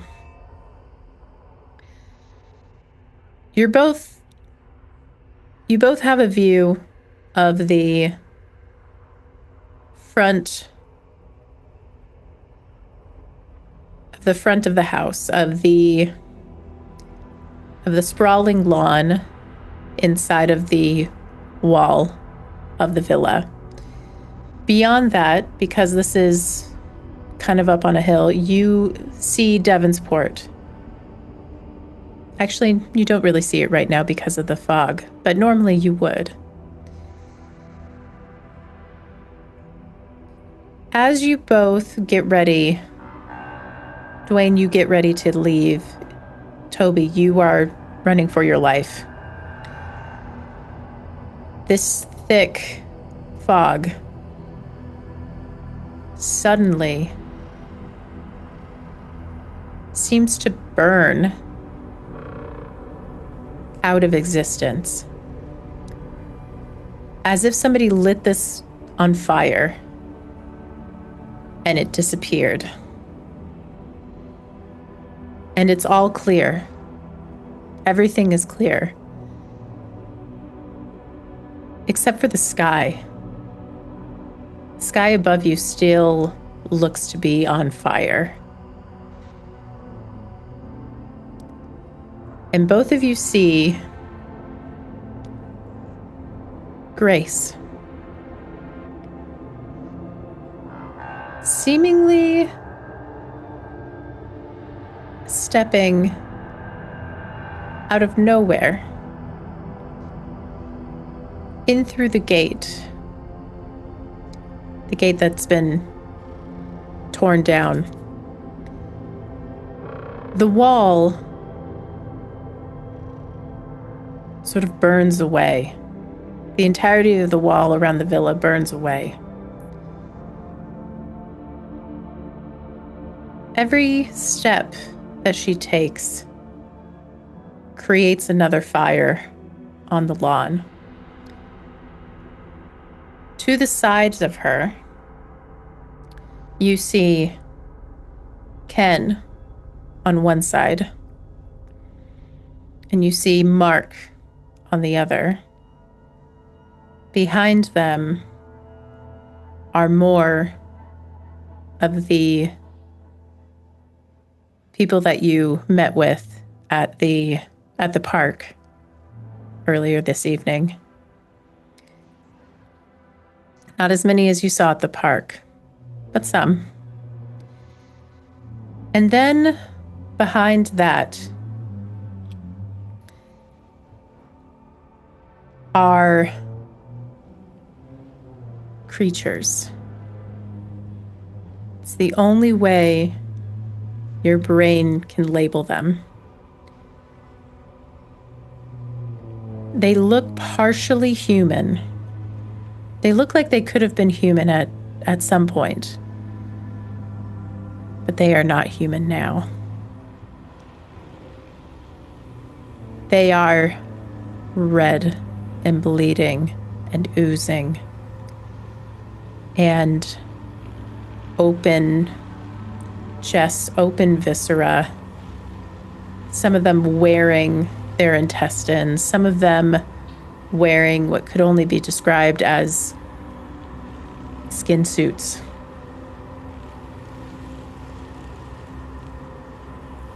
They are following Grace. And she's leading a charge. She raises her hand and snaps her fingers. And the line of creatures around her, they form a wall in front of her. And they start to advance on the house.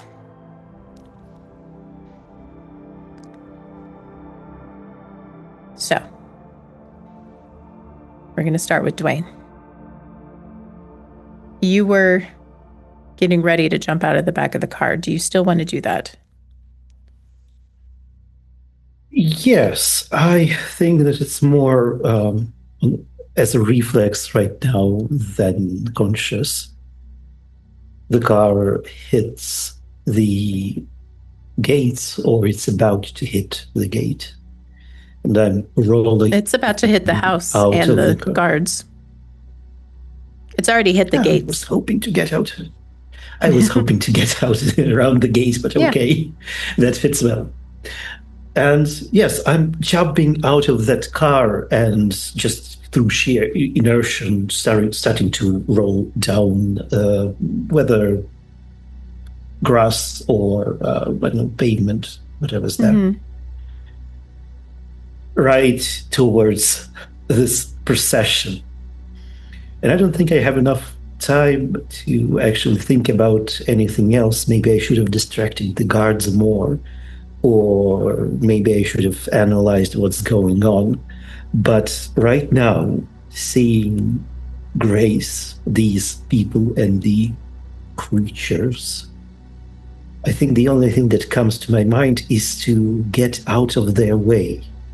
So I'm trying to veer off, whether roll to the side or crawl to the side or run, whatever I can do to just let her through. But I'm not going to run away because these creatures sort of intrigue me, and I cannot help but question if I am that right now.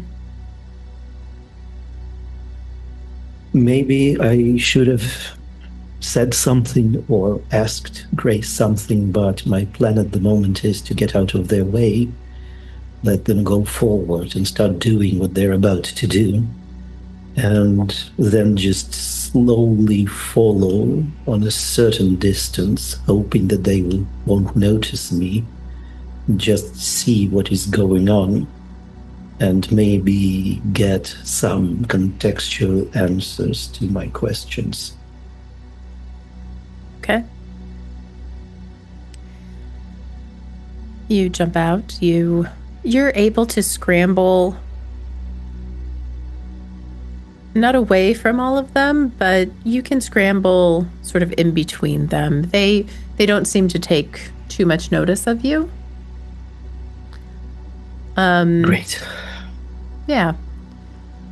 And so there's a lot of them,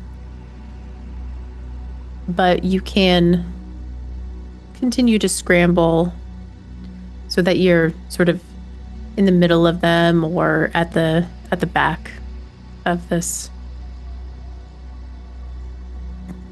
of this procession. And now that you're closer, the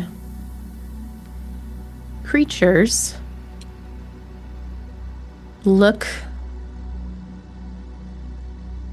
more human than they did from further away. They look like humans that have undergone some unbelievable transformation.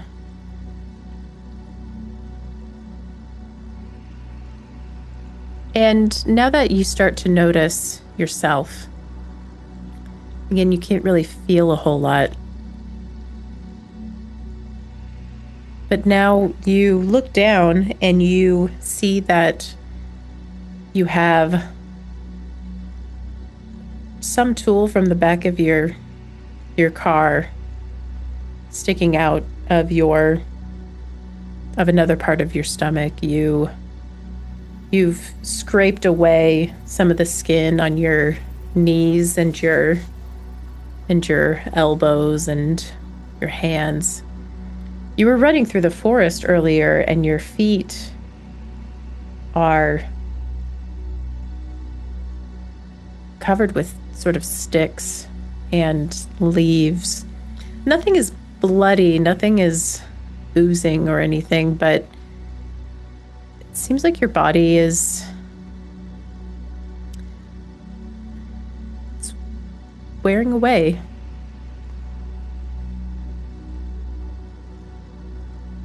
I am hopeful that it will just wear off and I will be gone. I am hopeful that I am not those things. Even if I don't really feel anything, that looks like their own sort of hell. And I think I'd rather just not exist. I guess I just had enough.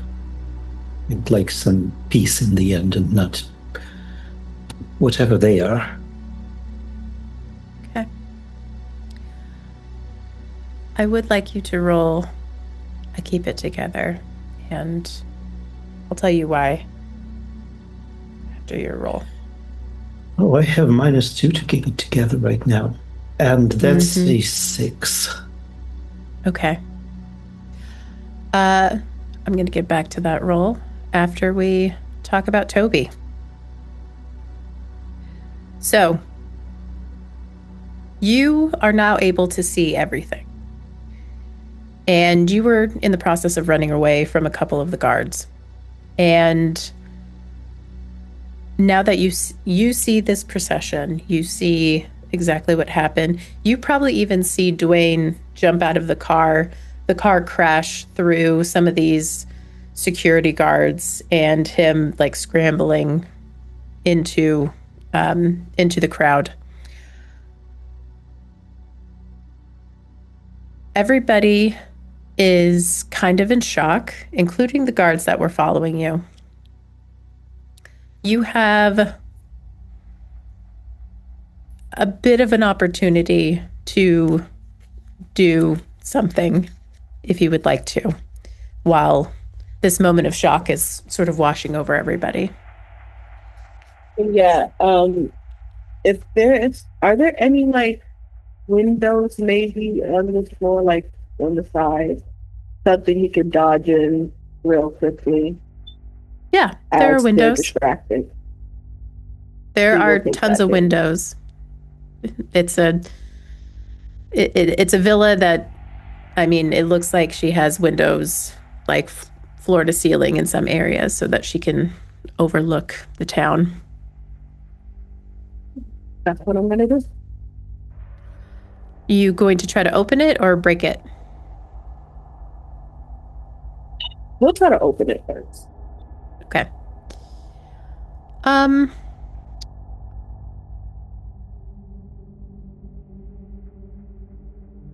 I will say that it doesn't come loose at first, but I kind of want you to go into the house. So you're able to muscle it and get it open. Okay. It'll pop right in. Okay. So I'm going to say you are able to get through into sort of dining room area. It's a huge dining room table, beautiful carpet. Looks like there's There are very old, very expensive looking paintings on the wall, chandelier. Everything is in white and impeccably clean.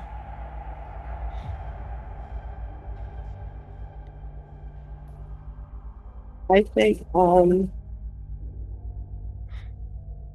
he doesn't even have time to take all that in. I think he's just, like he said earlier to Dwayne, playing hot and cold with the feeling in his stomach, seeing if whenever he walks a certain direction, does the thing inside of him get hotter or start acting up to try and seek Jessica out.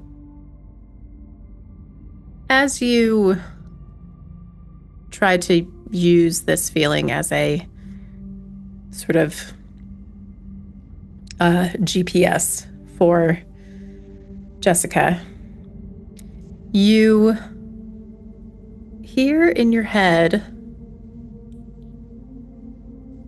Grace's voice.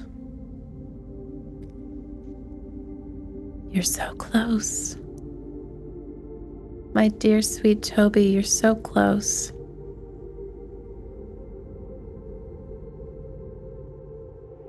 He doesn't respond to her. He's trying so hard just to focus and complete his mission he's given to him. Yeah. She repeats in your head,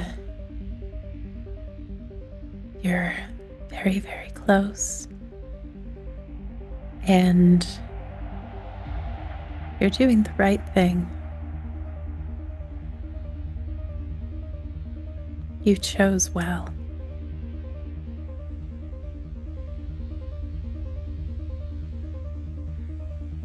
I don't think I have much of a choice in anything.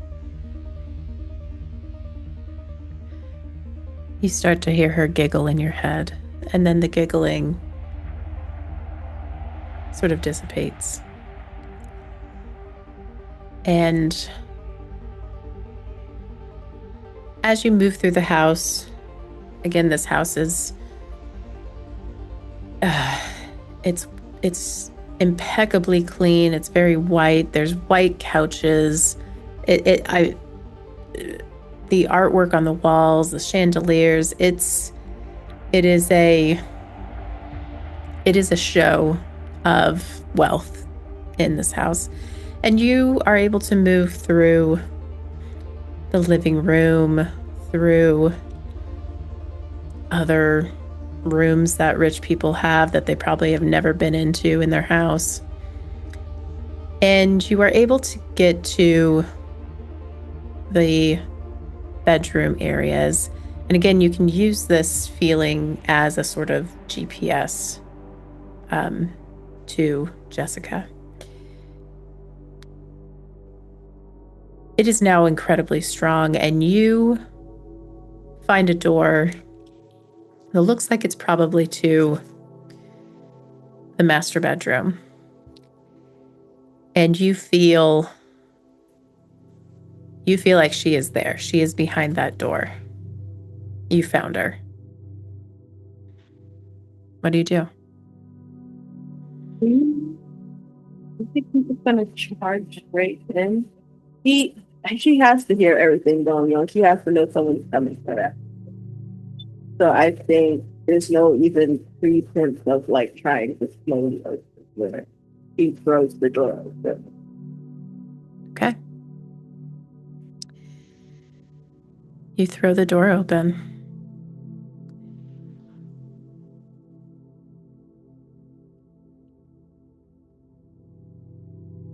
Dwayne. Yes. Amongst the group that you find yourself in, you see one of these creatures looks familiar to you.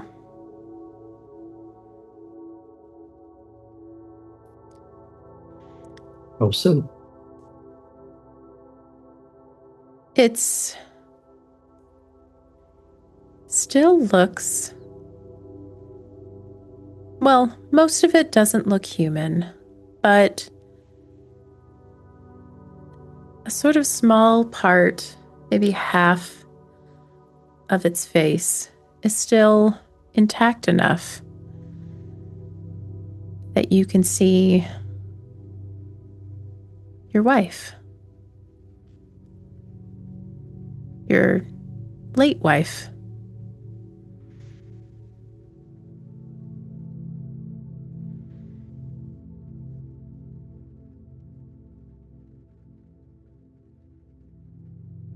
All right.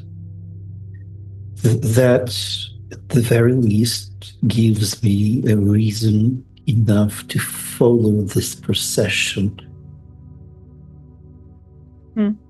I don't think that she had anything to do with Grace. I don't think she even mentioned that name to me before. I would imagine that she's just dragging along people who had a deal with her, hence my apprehension. But I don't think that she ever mentioned Grace. And if she did, why would she be dead right now? If you got a deal with the devil, you can at least make a deal to not die of cancer.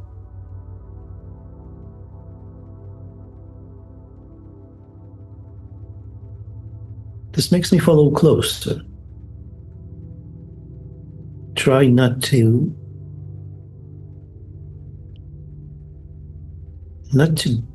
get her out of my sight.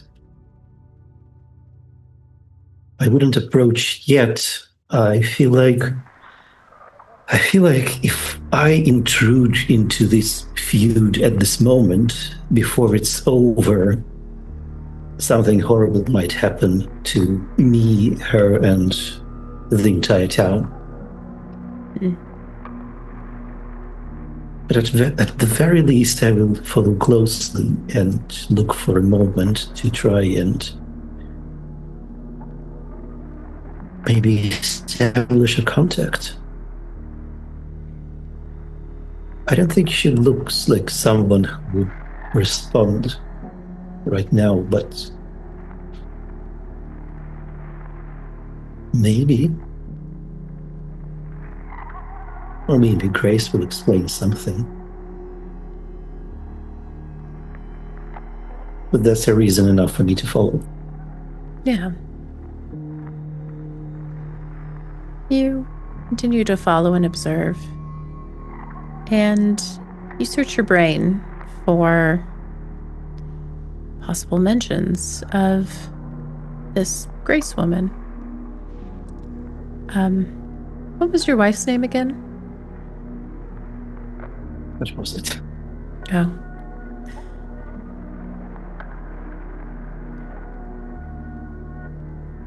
No, I don't think it has been stated. Okay, so you can give her a name. Oh my goodness, it's always very hard to name people. Yeah. I can name her if you want to. All right, go ahead. How about Diane? Why not? Okay. So, you don't remember Diane mentioning anybody named Grace, or you don't recall her having any strange feelings, or you don't remember her being strange until she got cancer, until she was diagnosed. But Her diagnosis obviously made her incredibly sad and grieving, and it was a long, hard battle.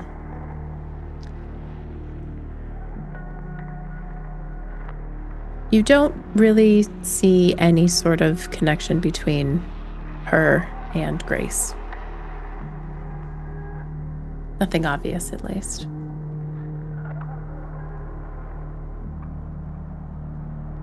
I have a very big-headed thought that maybe it's to make me follow. Maybe she really didn't have anything to do with this. Maybe this isn't her, actually.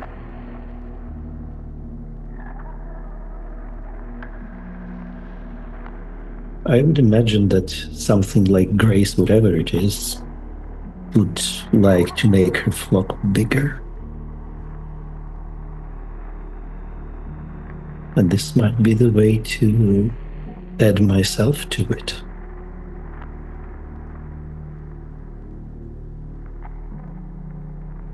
We'll see. We will see. We'll see. You follow closely, and the group is advancing on the house very quickly. You do notice that the creatures at the front, they are getting shot, and you see one or two fall down as if they are dead, or whatever the equivalent is for these creatures. But they are incredibly sturdy, and they are not going down very easily. So you do see some fear on the guards' faces, the ones that you can see through the crowd at least.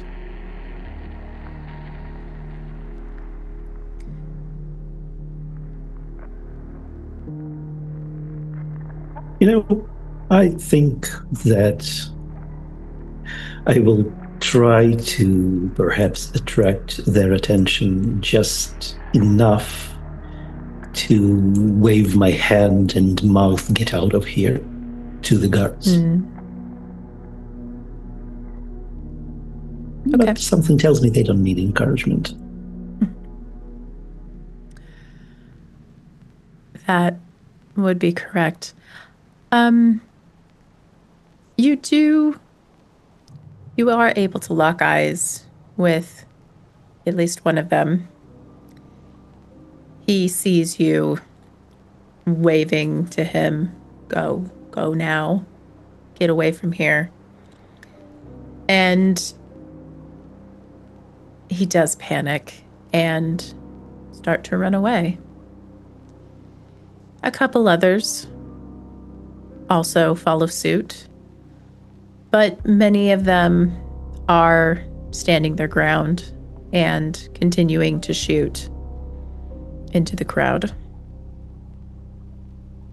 I did my good Samaritan deed. Indeed. So, Toby, you come barreling through the door, into the room. And what you see is a beautiful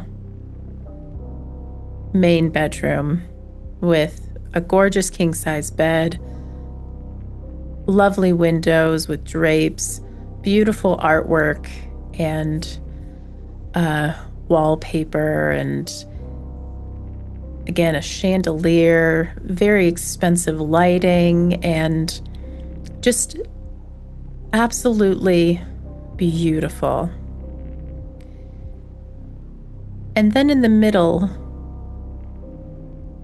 against this backdrop of beauty, you see a huge, hulking, probably 9-foot tall, incredibly large creature. It had its back towards you. And when it hears the door, it turns around. It has a huge, long tongue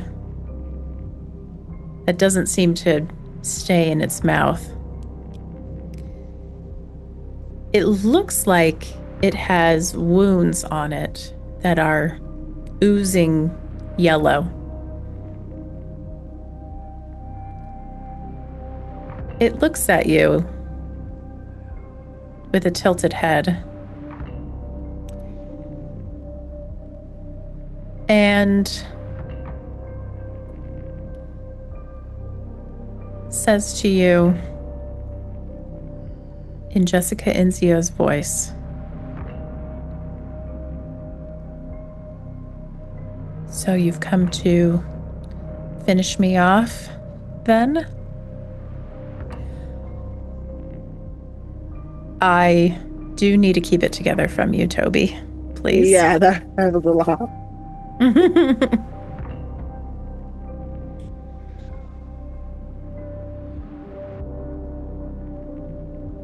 16. Great. You tell me what happens here. I think I'm just looking at this thing as it has Jessica's voice, and I think part of keeping it together is that he's not harming a regular harmless person. This is a monster. Either way, Grace or Jessica, they're both just monsters. And no matter who he was working against, he at least knows he would have been putting down a monster.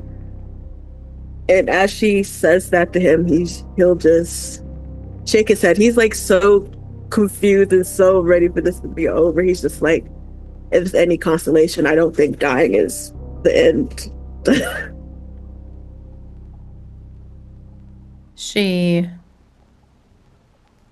gives you what you think might be a grin, a smirk on this beast. And she says,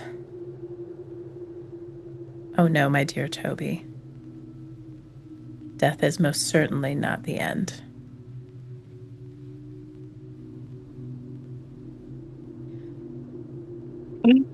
He's gonna, I don't know, I guess he's trying to feel that with whatever Grace left in him. I guess he's trying to like focusing on that feeling and trying to see if it does anything as he stands in front of this form of Jessica. And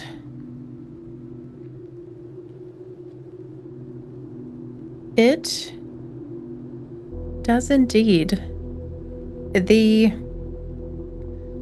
feeling, the burning sensation is now almost excruciating. And you see the creature that is the former Jessica Inzio. She just kind of puts her hands to the sides in defeat. And she continues to smirk at you.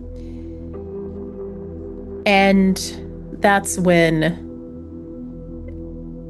what feels like the entirety of your insides just come up and escape your mouth in a huge torrent of black goo. It tastes disgusting. It smells disgusting. It burns. It is excruciating. It gets all over the former Jessica Inzio. And this time she doesn't scream, but it does still burn. There's still steam that rises up. And again, you feel as if you have been completely emptied of any and all of your insides. You need to take a serious wound. Okay. Mm-hmm.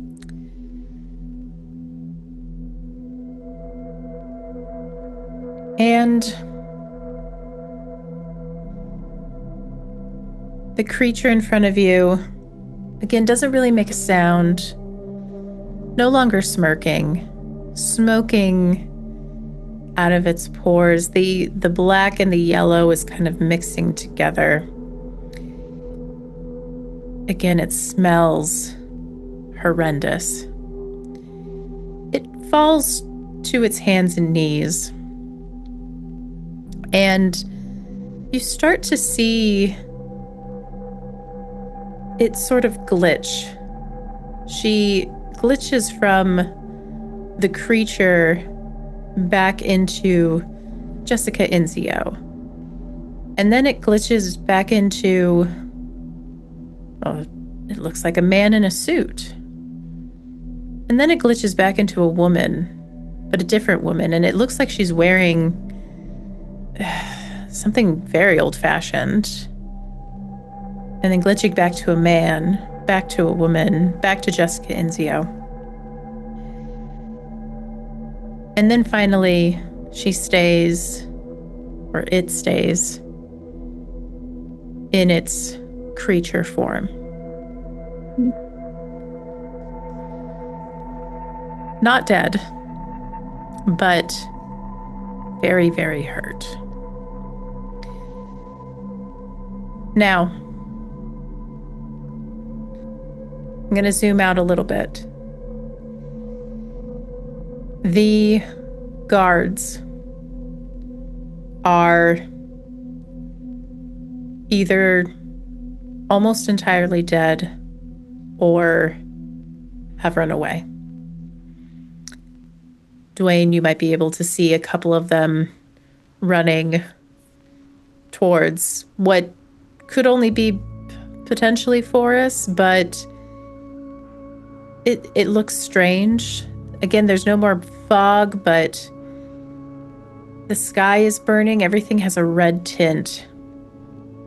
Some of it still looks like Devonsport, but then some of it looks like something else, somewhere else, and you can't quite wrap your brain around what is happening.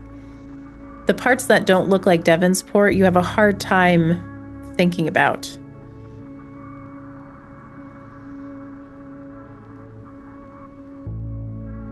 Grace, once the security guards have been taken care of for the most part, the creatures now break away and make way for Grace. She takes a foot and she stomps it into the ground, and flames spring up around her. And then the flames shoot from her onto the ground and go to the house. The house goes up in flames, but not as if it's on fire necessarily. It goes up in flames as if it's paper burning. So the house disappears into flames.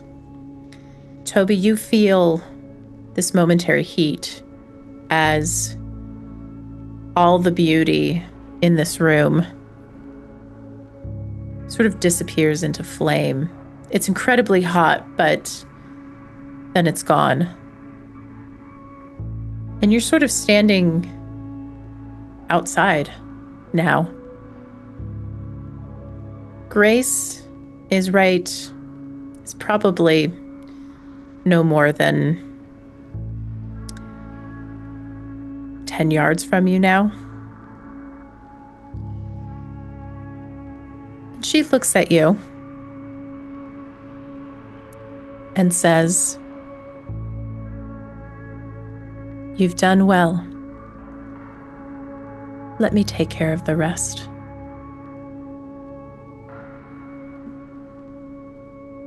I think he just nods and takes a step back. He's more than glad to let her finish whatever this is. Now that he kept his end of the deal and he's done his part. Yeah.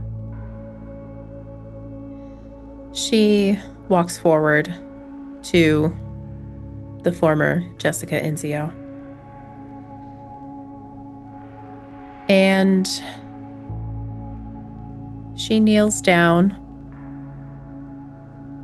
and takes the thing's face in her hands and kisses it.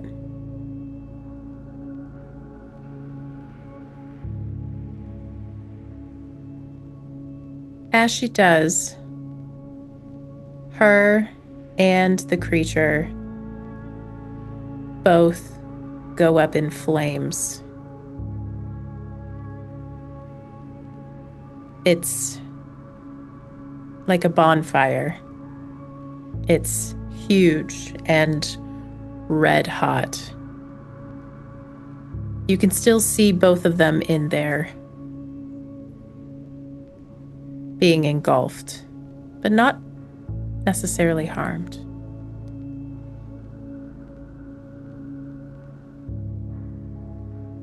Dwayne, I'll go with you first. What are you doing, thinking, feeling?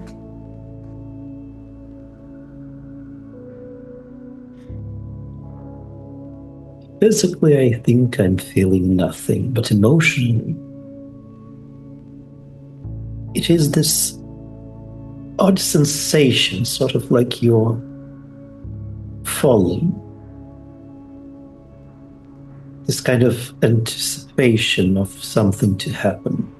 And maybe in my peripheral, I actually see what's happening. I obviously noticed the house go in a flame. And maybe some movement where Grace has gone, maybe a flicker of the light.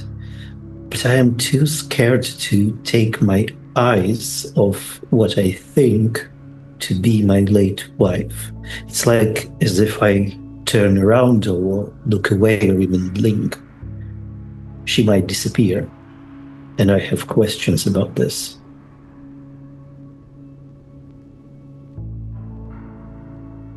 Okay. I feel a slight sense of betrayal, but not from her side, but from mine. Because I realized that after all these years, if I would be asked if I want her back, I think I would say no. But what I would like to know is what the hell happened to her to be right here, right now. And yes, there are things going. Maybe my vendetta against Jessica Enzio just reached its crescendo, but it doesn't bother me as much at this very moment.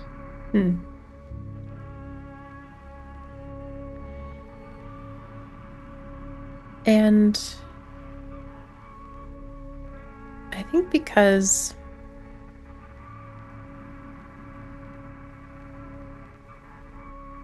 you have these thoughts of, don't think I would want my wife back if I had the chance. I think you're very, very close to broken already, right? I will tell you this. I rolled a failure, and I have a choice between 2 or 4 damage to my stability, but it doesn't matter with how little stability I have. Yeah. I think this thought breaks you. And I will give you a moment. Normally, I would choose what happens to you, but I would rather give that decision to Dwayne. So I'll give you a moment to think about what this means in your current position, and let's go back to Toby. The flames are engulfing Grace and Jessica, the creature. What are you doing, thinking, feeling? Well, I think Toby just watches for as long as he can, because he did have a slight obsession with Jessica, and what she said before about death and him coming to the realization he did right before he attacked her. So there's that fascination of, does any of this even matter? Like, here Grace is setting herself on fire with Jessica to get revenge, and what does it matter? What is the point of it? I mean, yes, she set the brothel on fire, but you didn't die. You came back stronger, it seemed. So there's just so many mixed emotions, and there's also just the fact that he had to do this for his family. His family both were entangled with these powerful women, and he did what he had to do. Mm-hmm. You standing there, kind of enthralled with this display. Ken approaches you. And he just stands next to you and watches as well.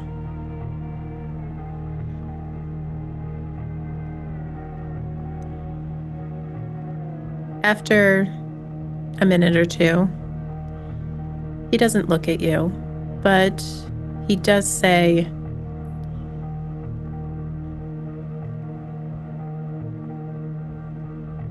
You think we'll be okay after this? Did you kill Uncle Philip?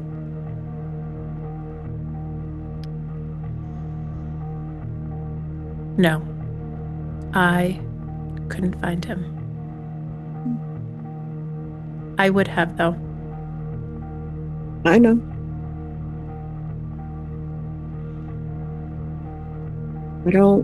I don't know if we'll be okay.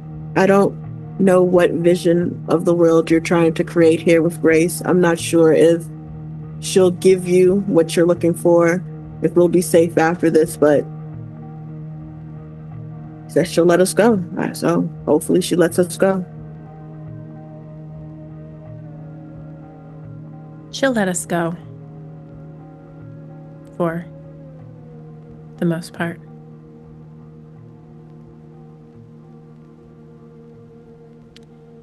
There will be a day, not soon, but there will be a day when she'll give us another choice. They're not really choices.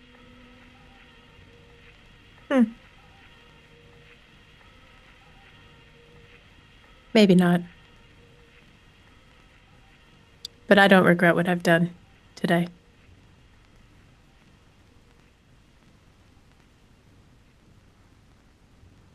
I hope you continue to stay that way.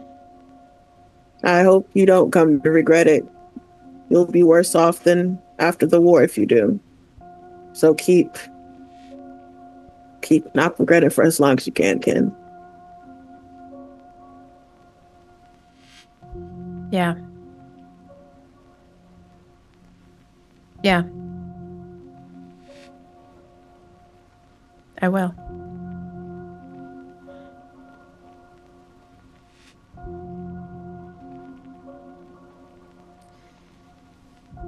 And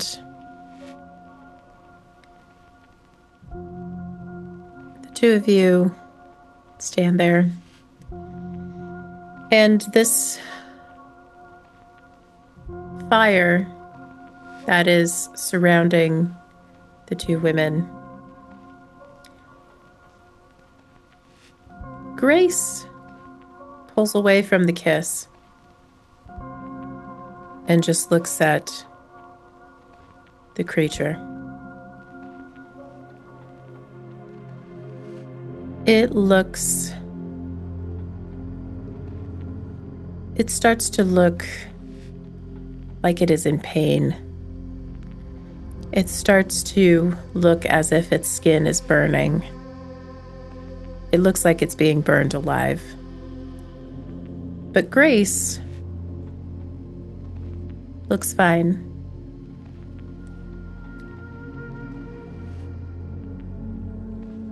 And once the creature has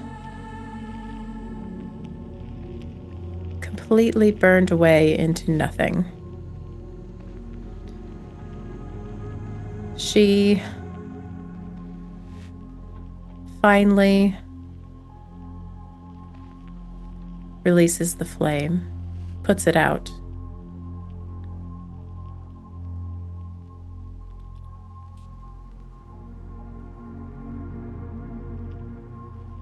And she looks over at Toby and Ken.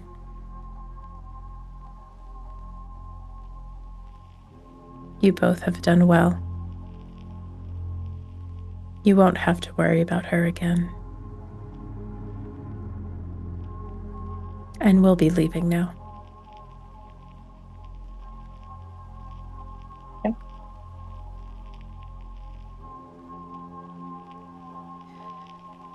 Dwayne, what do these last moments before Grace leaves look like for you?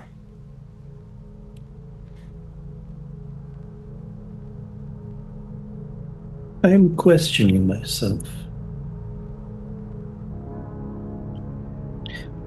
I was asking myself that if I had a chance to talk to Grace, if she would offer to bring Diane back, would I take that offer? And the answer would be no. So I was questioning myself, why? Why would it be no? I have spent a lot of effort tonight and the last day to keep my family safe. It seems like it's important to me. It feels like it's important. So why wouldn't I get one of the closest people I had in my life if I had a chance?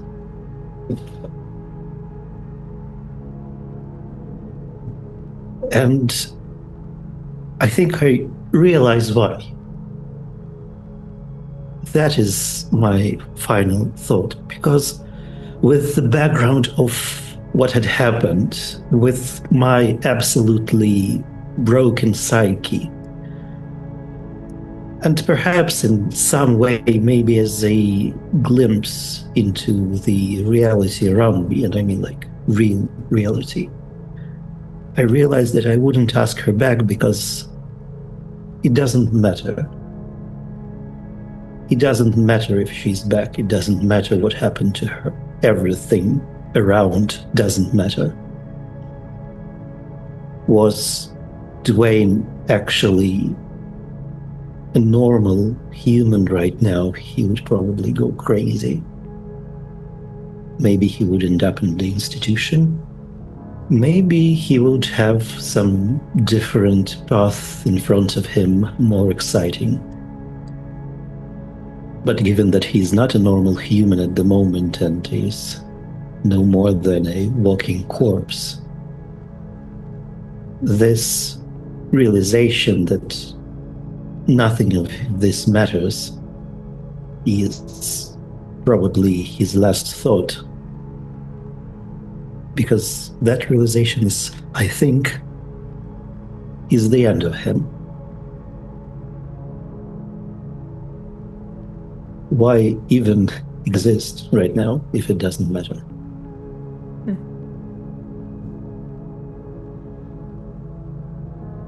Yeah. Why indeed? And as you think these final thoughts, and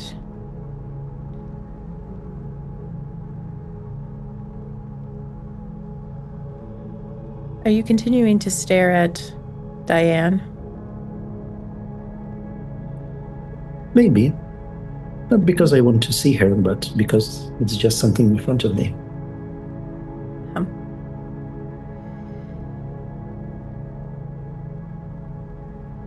Grace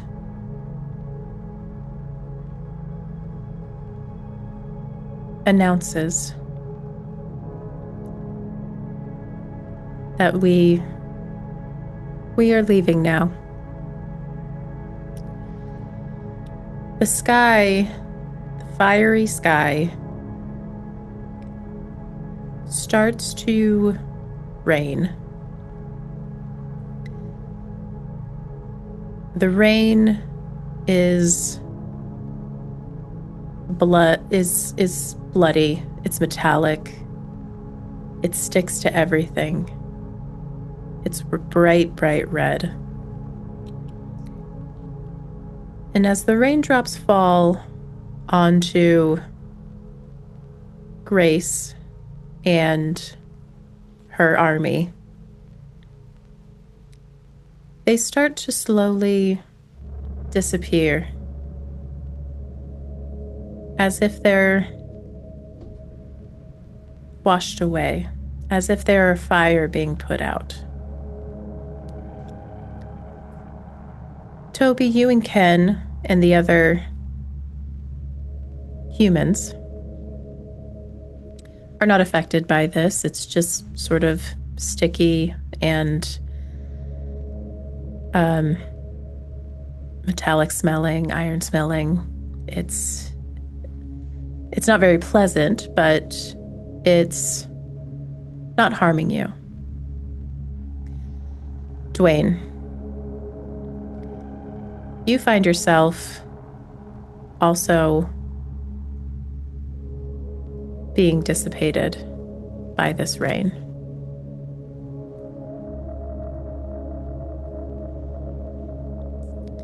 And perhaps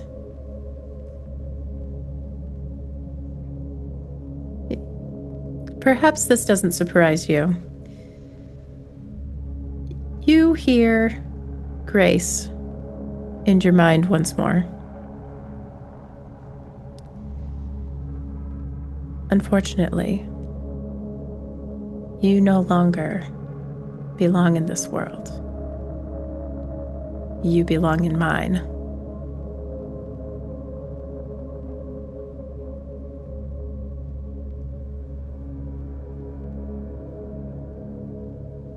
Dwayne does understand that. But what he replies is just, "No, Grace. You can fuck right off."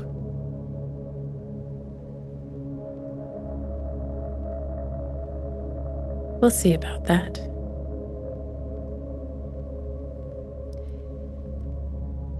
And Grace and the army and Dwayne go up in a puff of smoke that disappears almost immediately. The sky that was on fire, that started raining blood, now starts to rain water. The fire goes away and is just replaced by clouds. You can now see Devonsport in the distance. Not too much in the distance, but you're on a hill overlooking it. There are still police cars. There are still ambulance lights. There are what looks like what were fires, houses on fire, buildings on fire, now are going out. There's just smoke rising with the rain. It washes everything of the blood. The blood seems to seep into the ground and disappear.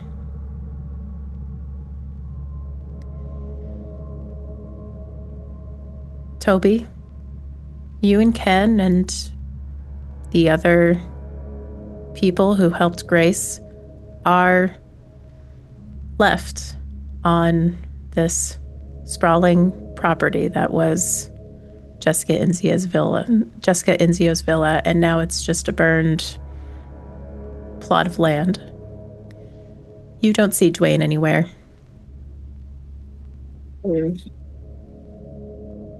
What do you do?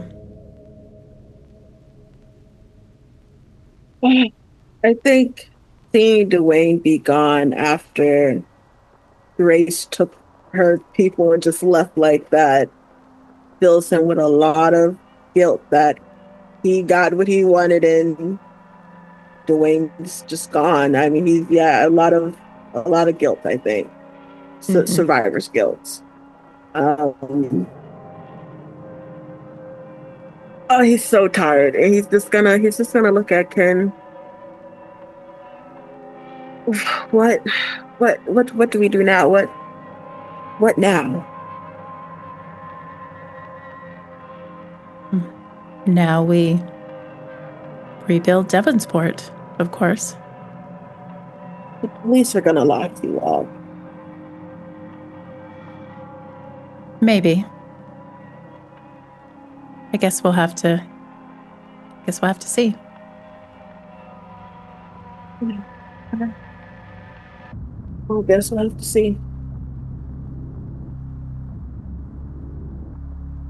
Okay. And that is pretty much the ending of the Shunned. And I do like to get some epilogues from my players in the aftermath of this. So to set the stage, let's say it is maybe 6 months afterwards, after all this happened. Now, Jessica Inzio is gone. People don't really know what happened to her villa. People don't really know what happened to her or what happened that night. That night, 12 people were murdered. One every hour. And the town is still mourning the events.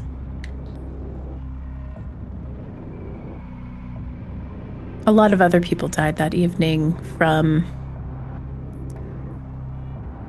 mysterious circumstances. There's also some people who disappeared, and they have found no trace of them. The town of Devonsport,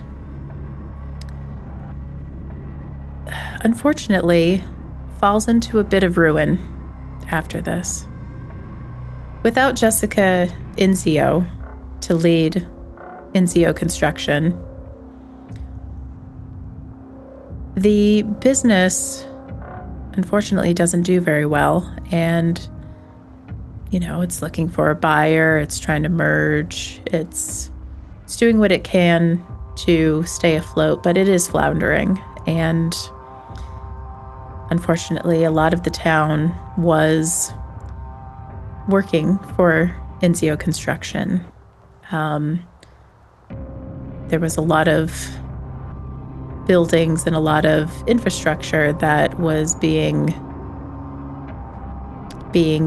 built by Inzio Construction. Inzio Construction had their hands in a lot of things in Devonsport.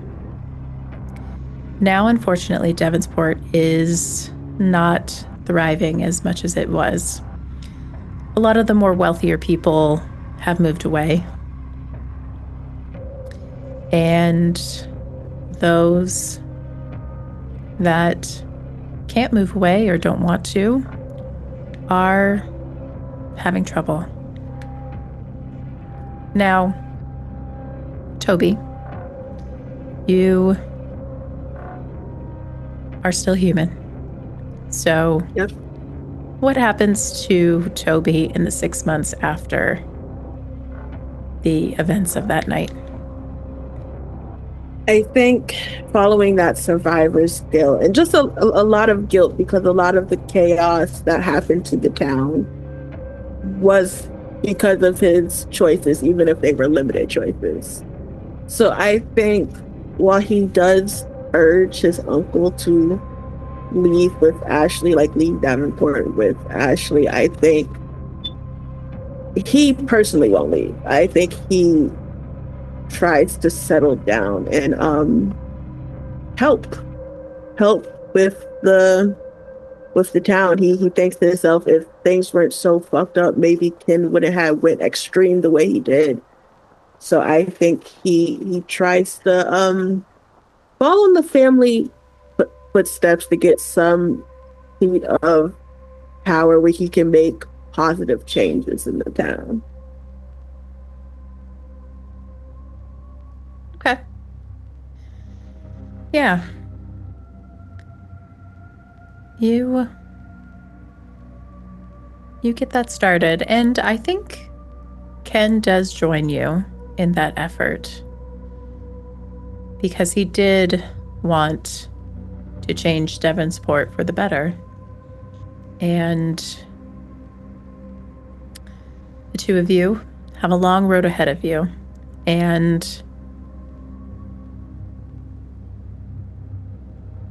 you find that as Ken gets further away from that evening, further away from Grace's grasp, you do find him sinking into a sadness that you're familiar with. Yeah, I expect it. Yeah. It hasn't taken hold completely, but you see it, you know it, and it's happening.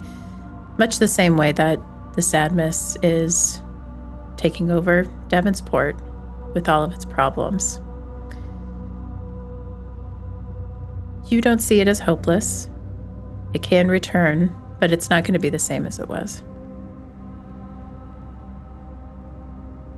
And I don't want it to be the same. A lot of bad things were going on. Kids being kidnapped by teachers. It was a lot of messed up stuff going on. Mm-hmm. Yeah. Any final thoughts for Toby? Final actions, final things? I think while he also works to make the town better, there's also that obsession from, meeting Grace and Jessica, where he does start paying attention to the more unexplainable stuff that may or may not happen in town. He keeps an eye out for that, so he can, be on the lookout, make sure no one new is moving in to maybe take Jessica's spot, since it is empty. There's no one really watching over the town unless Grace is without him knowing, but he paid attention to that. Yeah. And as Toby has firmly moved into an aware person, a very aware person at this point, you do see a lot of strange things, especially since Devonsport doesn't feel exactly the same as it was. You feel certain areas have strange alleys that lead to strange parts. There are not exactly the same creatures as Grace and Jessica, but you encounter many, many people who are not quite people. And you know they're not, but there's no way you can prove it. You feel that a lot more now.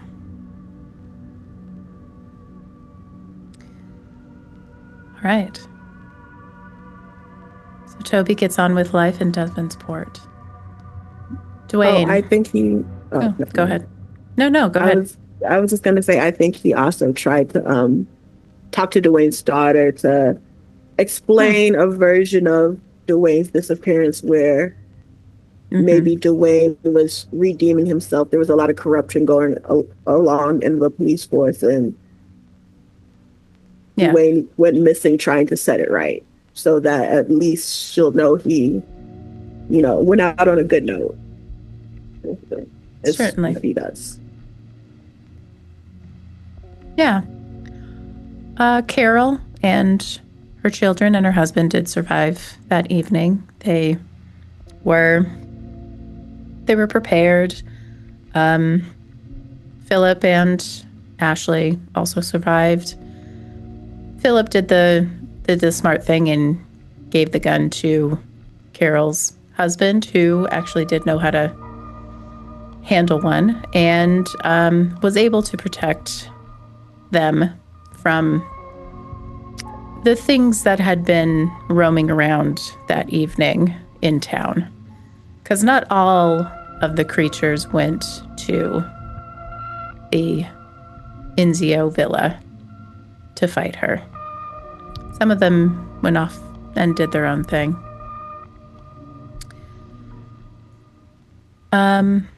Yeah, that's great. Dwayne. Hello. Hello. You disappear with the rest of the creatures and with Grace. You meet her back in her boudoir with her large king-size bed, stone floors, the place that you met after the video game, Eric's video game. And she greets you. Hello, Dwayne. Long time no see. Yes. I do apologize. It seems as though you were called away from your reality. Don't act surprised as if you didn't have anything to do with this. Dwayne, my darling. It is not my fault that you died when when I was breaking through to your world. Isn't it? Listen, if I had my choice, I would have taken you and Toby and everyone. But it wasn't my choice, and I, despite how powerful I am not that powerful. Well, what can I say? Work harder.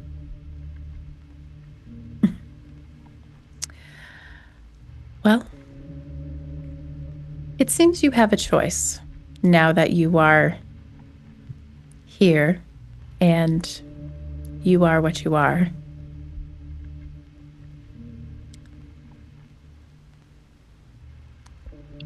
Now, under normal circumstances, you would be... there's no real delicate way to put this, but you would be recycled with the rest of the humans.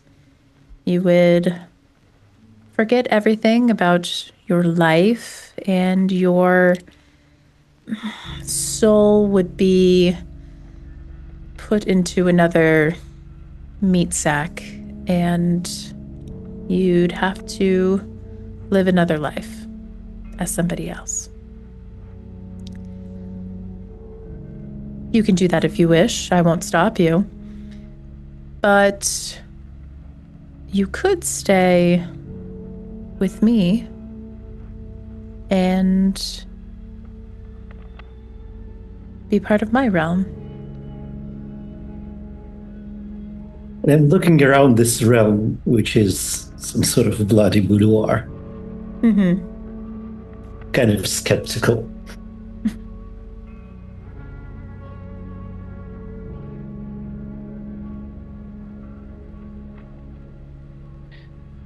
Yeah, whatever happens, the people above with me, I just realized it doesn't really matter. I don't know why,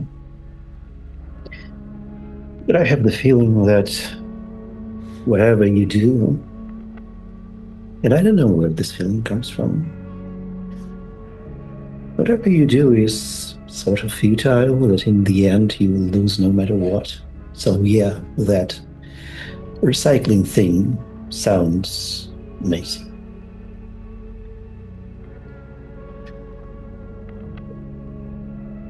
Your choice.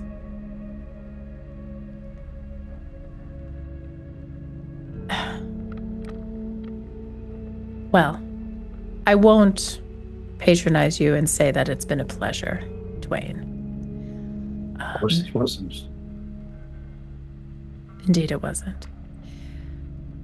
Well, maybe I will see some form of you at some point. Yeah, we'll meet again once, twice, 10 times, whatever. Doesn't matter. All right, well, be gone with you then. And as she flicks her wrist, you are pulled out of this boudoir, and you arrive at somewhere else, some sprawling city that you don't recognize. You are naked in a line miles and miles and miles long of other humans. You were at the end of this line, but it keeps filling up behind you.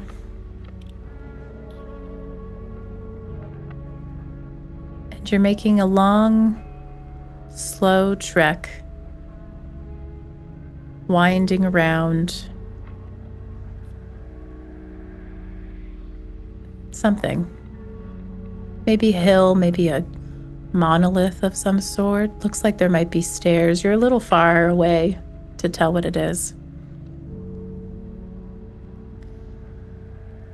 You see that they're all going to the top, and then you don't see them anymore. What are Dwayne's final thoughts? It's probably just not exactly thoughts, but a question and an attempt to feel through something. Like we are all like thousands, maybe millions of people just standing in the line and going towards something on the hill. What exactly is forcing us to do that? Say that again? What is forcing us to do that? What's keeping me from stepping away from the line? Doesn't seem like there's anything keeping you from stepping out of line. Well, we'll decide it doesn't matter. I'm going to go and explore whatever's there, away from that monolith everyone's going to. Okay.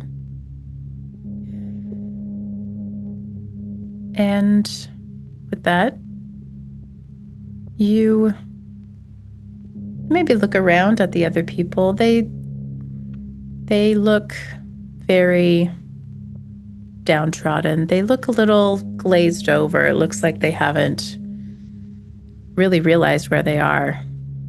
And you easily step out of the line and go exploring on another adventure.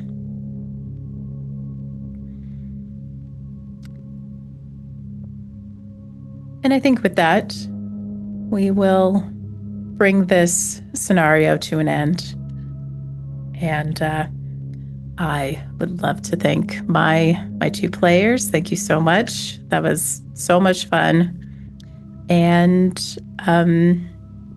if you guys want to plug anything at the end of this, we can do that. Let's start with Mal.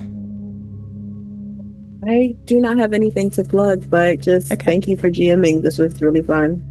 Absolutely. Valentine? Maybe I have stuff to plug, but I won't, because this is about this small, dark adventure. It has been a pleasure, and I finally, in all my dozens of Kult games, managed to die in the end. Congratulations. I feel like this is an achievement.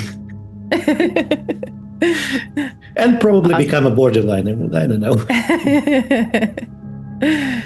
Yes. So we had a death. We had a living person. We had a lot of things in this adventure. Thank you very much, and see you next time. Thank you for joining us for this recorded actual play presented by the Illusion Horror and Con. We'd like to thank our game master, players, and all other contributors to this video. Please comment, like, and subscribe if you enjoyed this actual play. And let us know what you think of this episode in the Illusion Horror community spaces. Respectfully, of course. For more information, schedules, and future events, please visit our website and join our Discord server. Links are in the description. Thanks for listening, and see you next time.